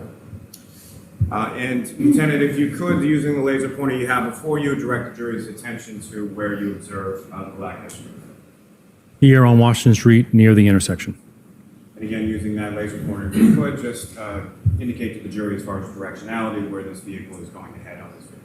North would be to the left-hand side of the screen, towards Temple Beth Abraham. Ms. Gilman, if you could press play again.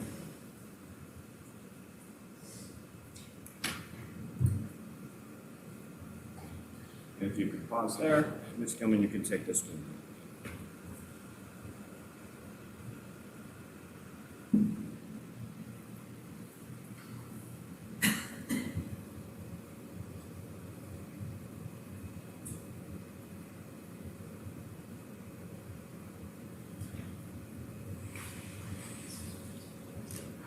You could pause it there, please. And Lieutenant, what, if anything, do you observe in this portion of the video relevant to this investigation? A large black SUV traveling north on Washington Street. And again, is that large black SUV that you observe here consistent with the large black SUV you observed in the prior videos and also consistent with the defendant's vehicle? Yes. And Ms. Gilman, if you could please press play again.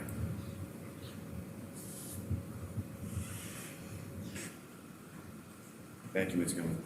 You can take that down. Now, Lieutenant, through the course of your investigation, are you familiar with what time it was that the defendant, approximately what time it was that the defendant arrived at Ms. McCabe's home? 5:35, approximately. And Ms. McCabe's home is located on Country Lane, is that correct? Yes. Now, from the directionality of that vehicle in the 5:18 a.m. Video, as far as timing is concerned, 5:18 to about 5:35 or so, is that consistent with the time it would take to drive from that area of the Temple Beth Abraham to Ms. McCabe's residence on Country Lane? No, not if you were to drive directly there. And so to that point, as far as what about that time doesn't match up? Is it too short, too long, or something else? It would take you much quicker to get there. It's about 1.5 miles from Temple Beth Abraham to Country Lane. You would continue north on Washington Street and just take a left into the Country Lane neighborhood. So the time to travel, 1.5 miles. So I don't know what he's And supposed to from suggesting sort there. of the distance What he's between suggesting. either that temple video and Like, either 34 what is she Fairview doing? Road or Plotting? Like, Country what is Lane, she? I don't were know. you able to Finding find, locate, or evidence? retrieve any surveillance video in those areas that would capture the vehicle? No. Now, as far as you had mentioned earlier in your testimony, when we were talking about the earlier 12:17 a.m. Portion from the Temple Beth Abraham video, the directionality of that black SUV, both in the 12:17 and the 5:18, where is Fairview Road in relation to the directionality of the SUV that you observed? That SUV could take a left onto Dedham Street and then a left onto Cedar Crest to enter down to Fairview Road.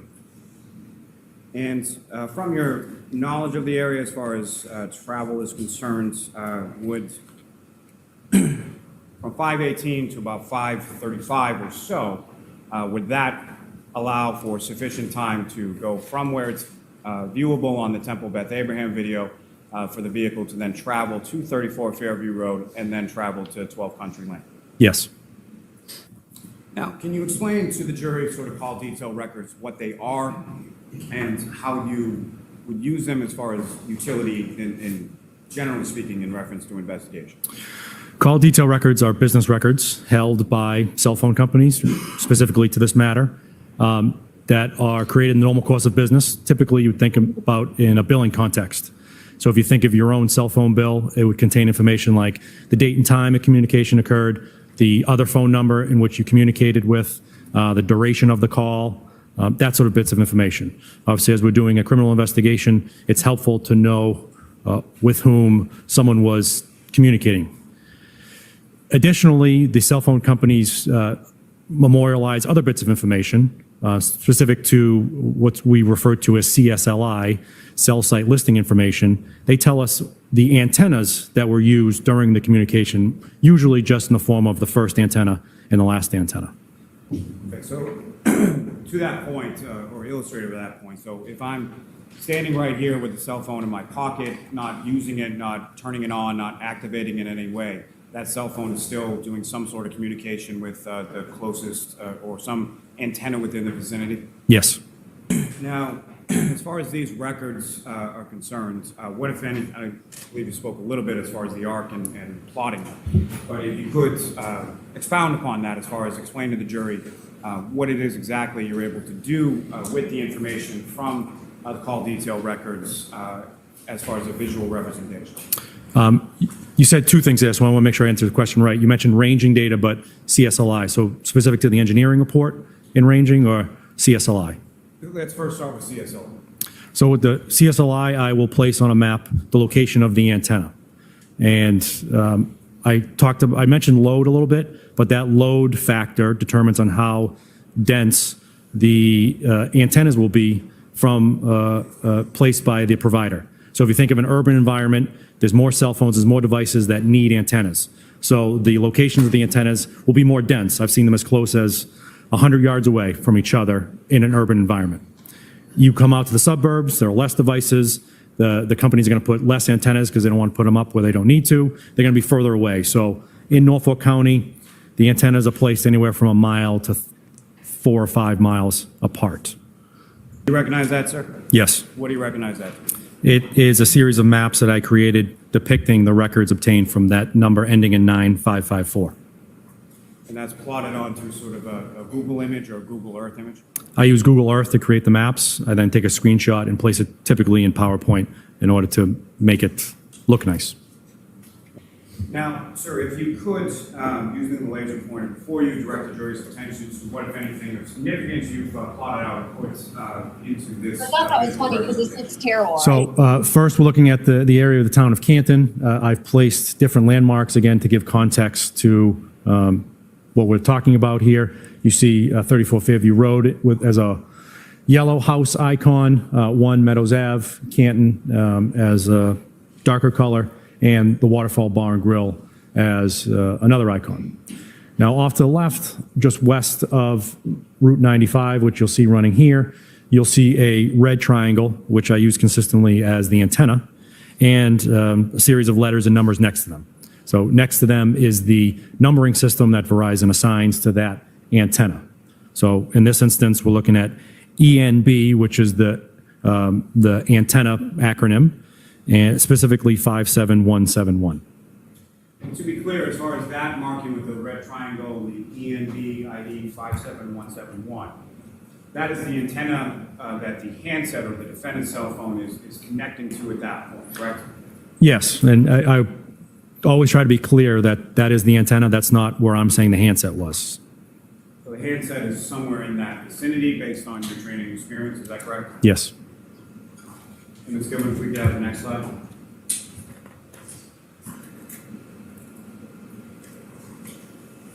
And sir, what time period are we looking at in this particular representation? 12:35 to 12:37 a.m. And again, if you could, using the laser pointer before you, direct the jury's attention to what, if anything, of significance or relevance you depicted in this representation. So those same icons appear as about the locations relative to this investigation. You'll see another red triangle here close to Route 95, which is NEB ID 57286. And during this time period, the handset associated with this account communicates with that antenna. And from the locations of significance or relevance as far as ENB ID 57286, which of them is it closest to in this depiction? It's just north of 34 Fairview Road. And now if I could direct your attention to the next, Ms. Gilman, if I could have the next slide.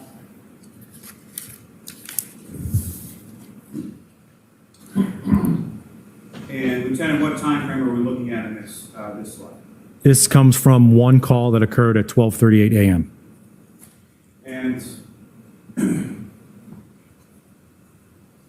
as far as, if you could, again, using the laser pointer, direct the jury's attention to what, if any, other locations you identified or signified in this representation. Again, same icons further south at the bottom. The antenna is located here at the intersection of Route 93 and 138, and it's ENB ID 57021.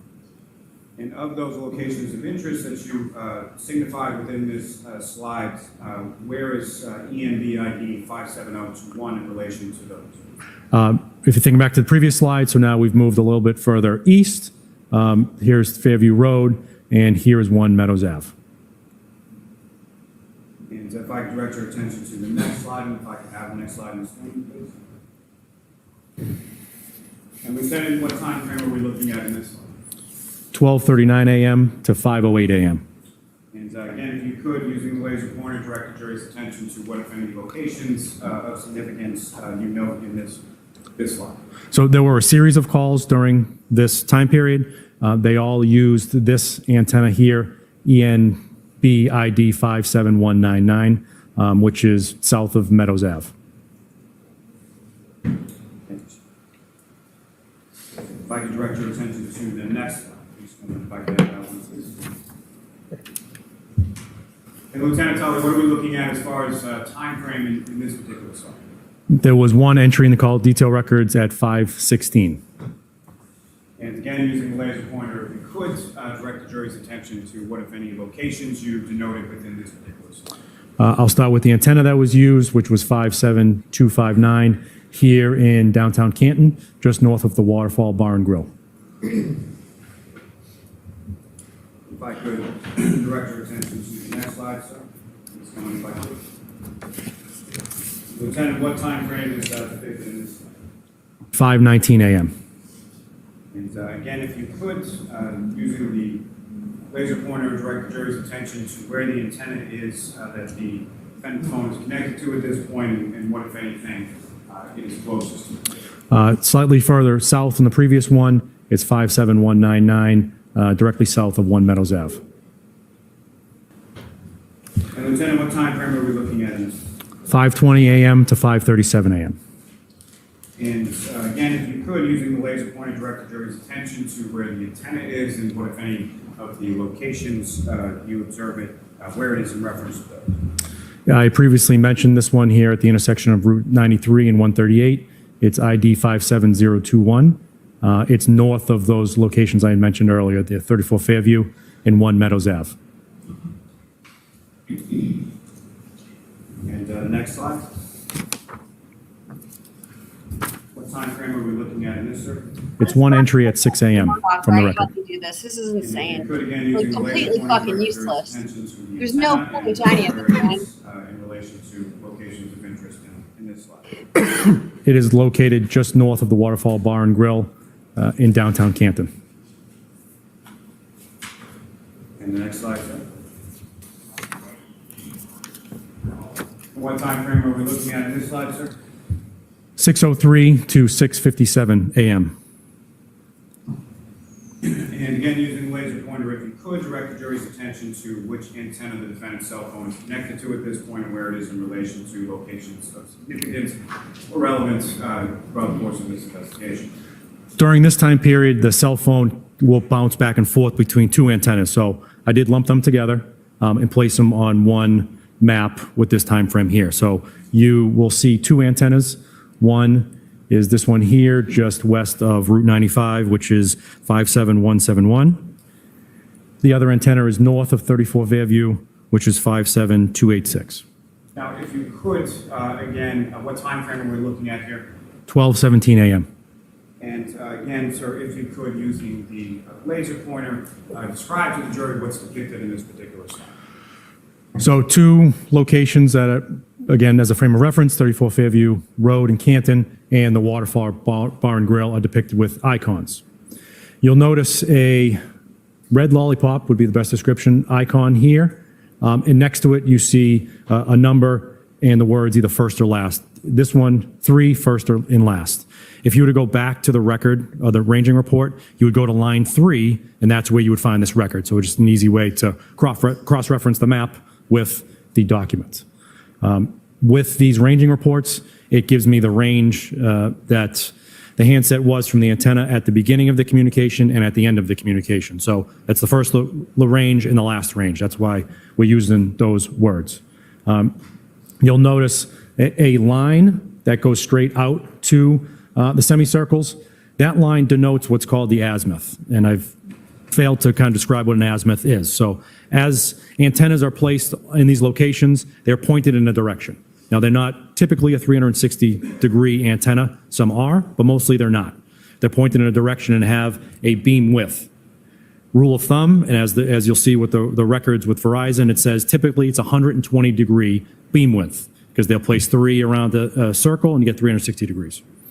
So with this record here, I know what the azimuth is. I then draw a semicircle in each direction. I'll go beyond that 120 degrees just to give deference to maybe it was on the outer edges of that. So I want to give the tie to it was maybe further away. So that's what's depicting on the map.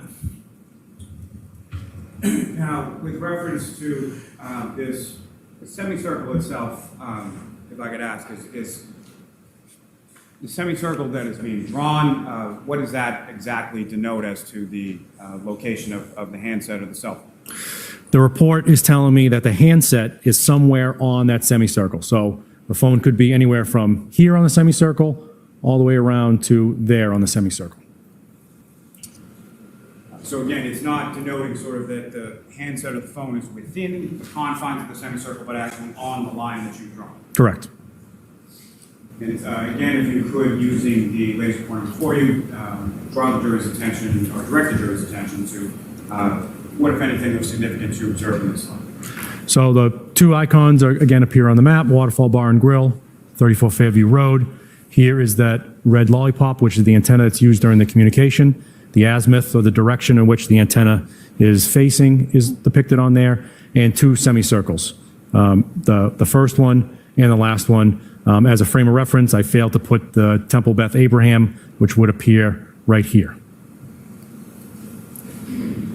Now, from this, what's depicted in these last two exhibits, as far as what you're able to plot out from the CSLI and the ranging data, what, if any significance did that have as far as in reference to the investigation and the handset or the defendant's phone? It's important to figure out the movements of someone that we're investigating for a crime. So these ranging records really narrow down the scope of they're somewhere around this antenna to it's possible they were somewhere on this line. Again, these records are just depicting where the handset was, but as we all know, we all travel with our cell phone within arm reach. And again, it's in reference to this ranging data in the last two slides here, what, if any, relationship did you find that to have with other information being videos and witness statements that you obtained during the course of the investigation? So as we previously showed, Temple Beth Abraham, which would be located here, just south of this intersection here, depicts a large black SUV traveling north on Washington Street. That SUV is similar to the defendant's. And with this record here, a phone associated with the defendant was somewhere on this arc at that exact same time. Thank you, sir. I have no further questions. All right, well, we're done. We're done with Mr. Lally. All right, cool. So next recap, we will resume with cross of Tully. It's funny because we have Tully and Lally, and then we have the tally, the Trooper Proctor tally of how many times he lied to the jury. So there's just a lot of words. So that's that. I thought as far as the cell stuff goes, the maps were pointless. I thought it was interesting. You know, we've talked about it with Murdaugh and with Kohberger. I've talked about it, I know, with like how the density of cell towers matters for accuracy. And then also this idea that like, even if you aren't actually using your phone, it's still getting information. So I left that testimony in just because it's accurate. He's correct about that. And it's things that we know from other trials, and it's going to be really relevant. Has already been really relevant in other trials, but we're going to hear a lot about that when it comes to Kohberger. And there's some similarities there with like Moscow and with Murdaugh because of the fact that I think in both cases, there's only like 3 towers that could be used over a large area. I'm pretty sure it's very similar in terms of the density of towers for the like square footage and whatnot. So, and I thought it was also interesting too, when he asked him about like the call detail records, and Lally, oh my God, Tully legit quoted the business records exception to hearsay, which was funny.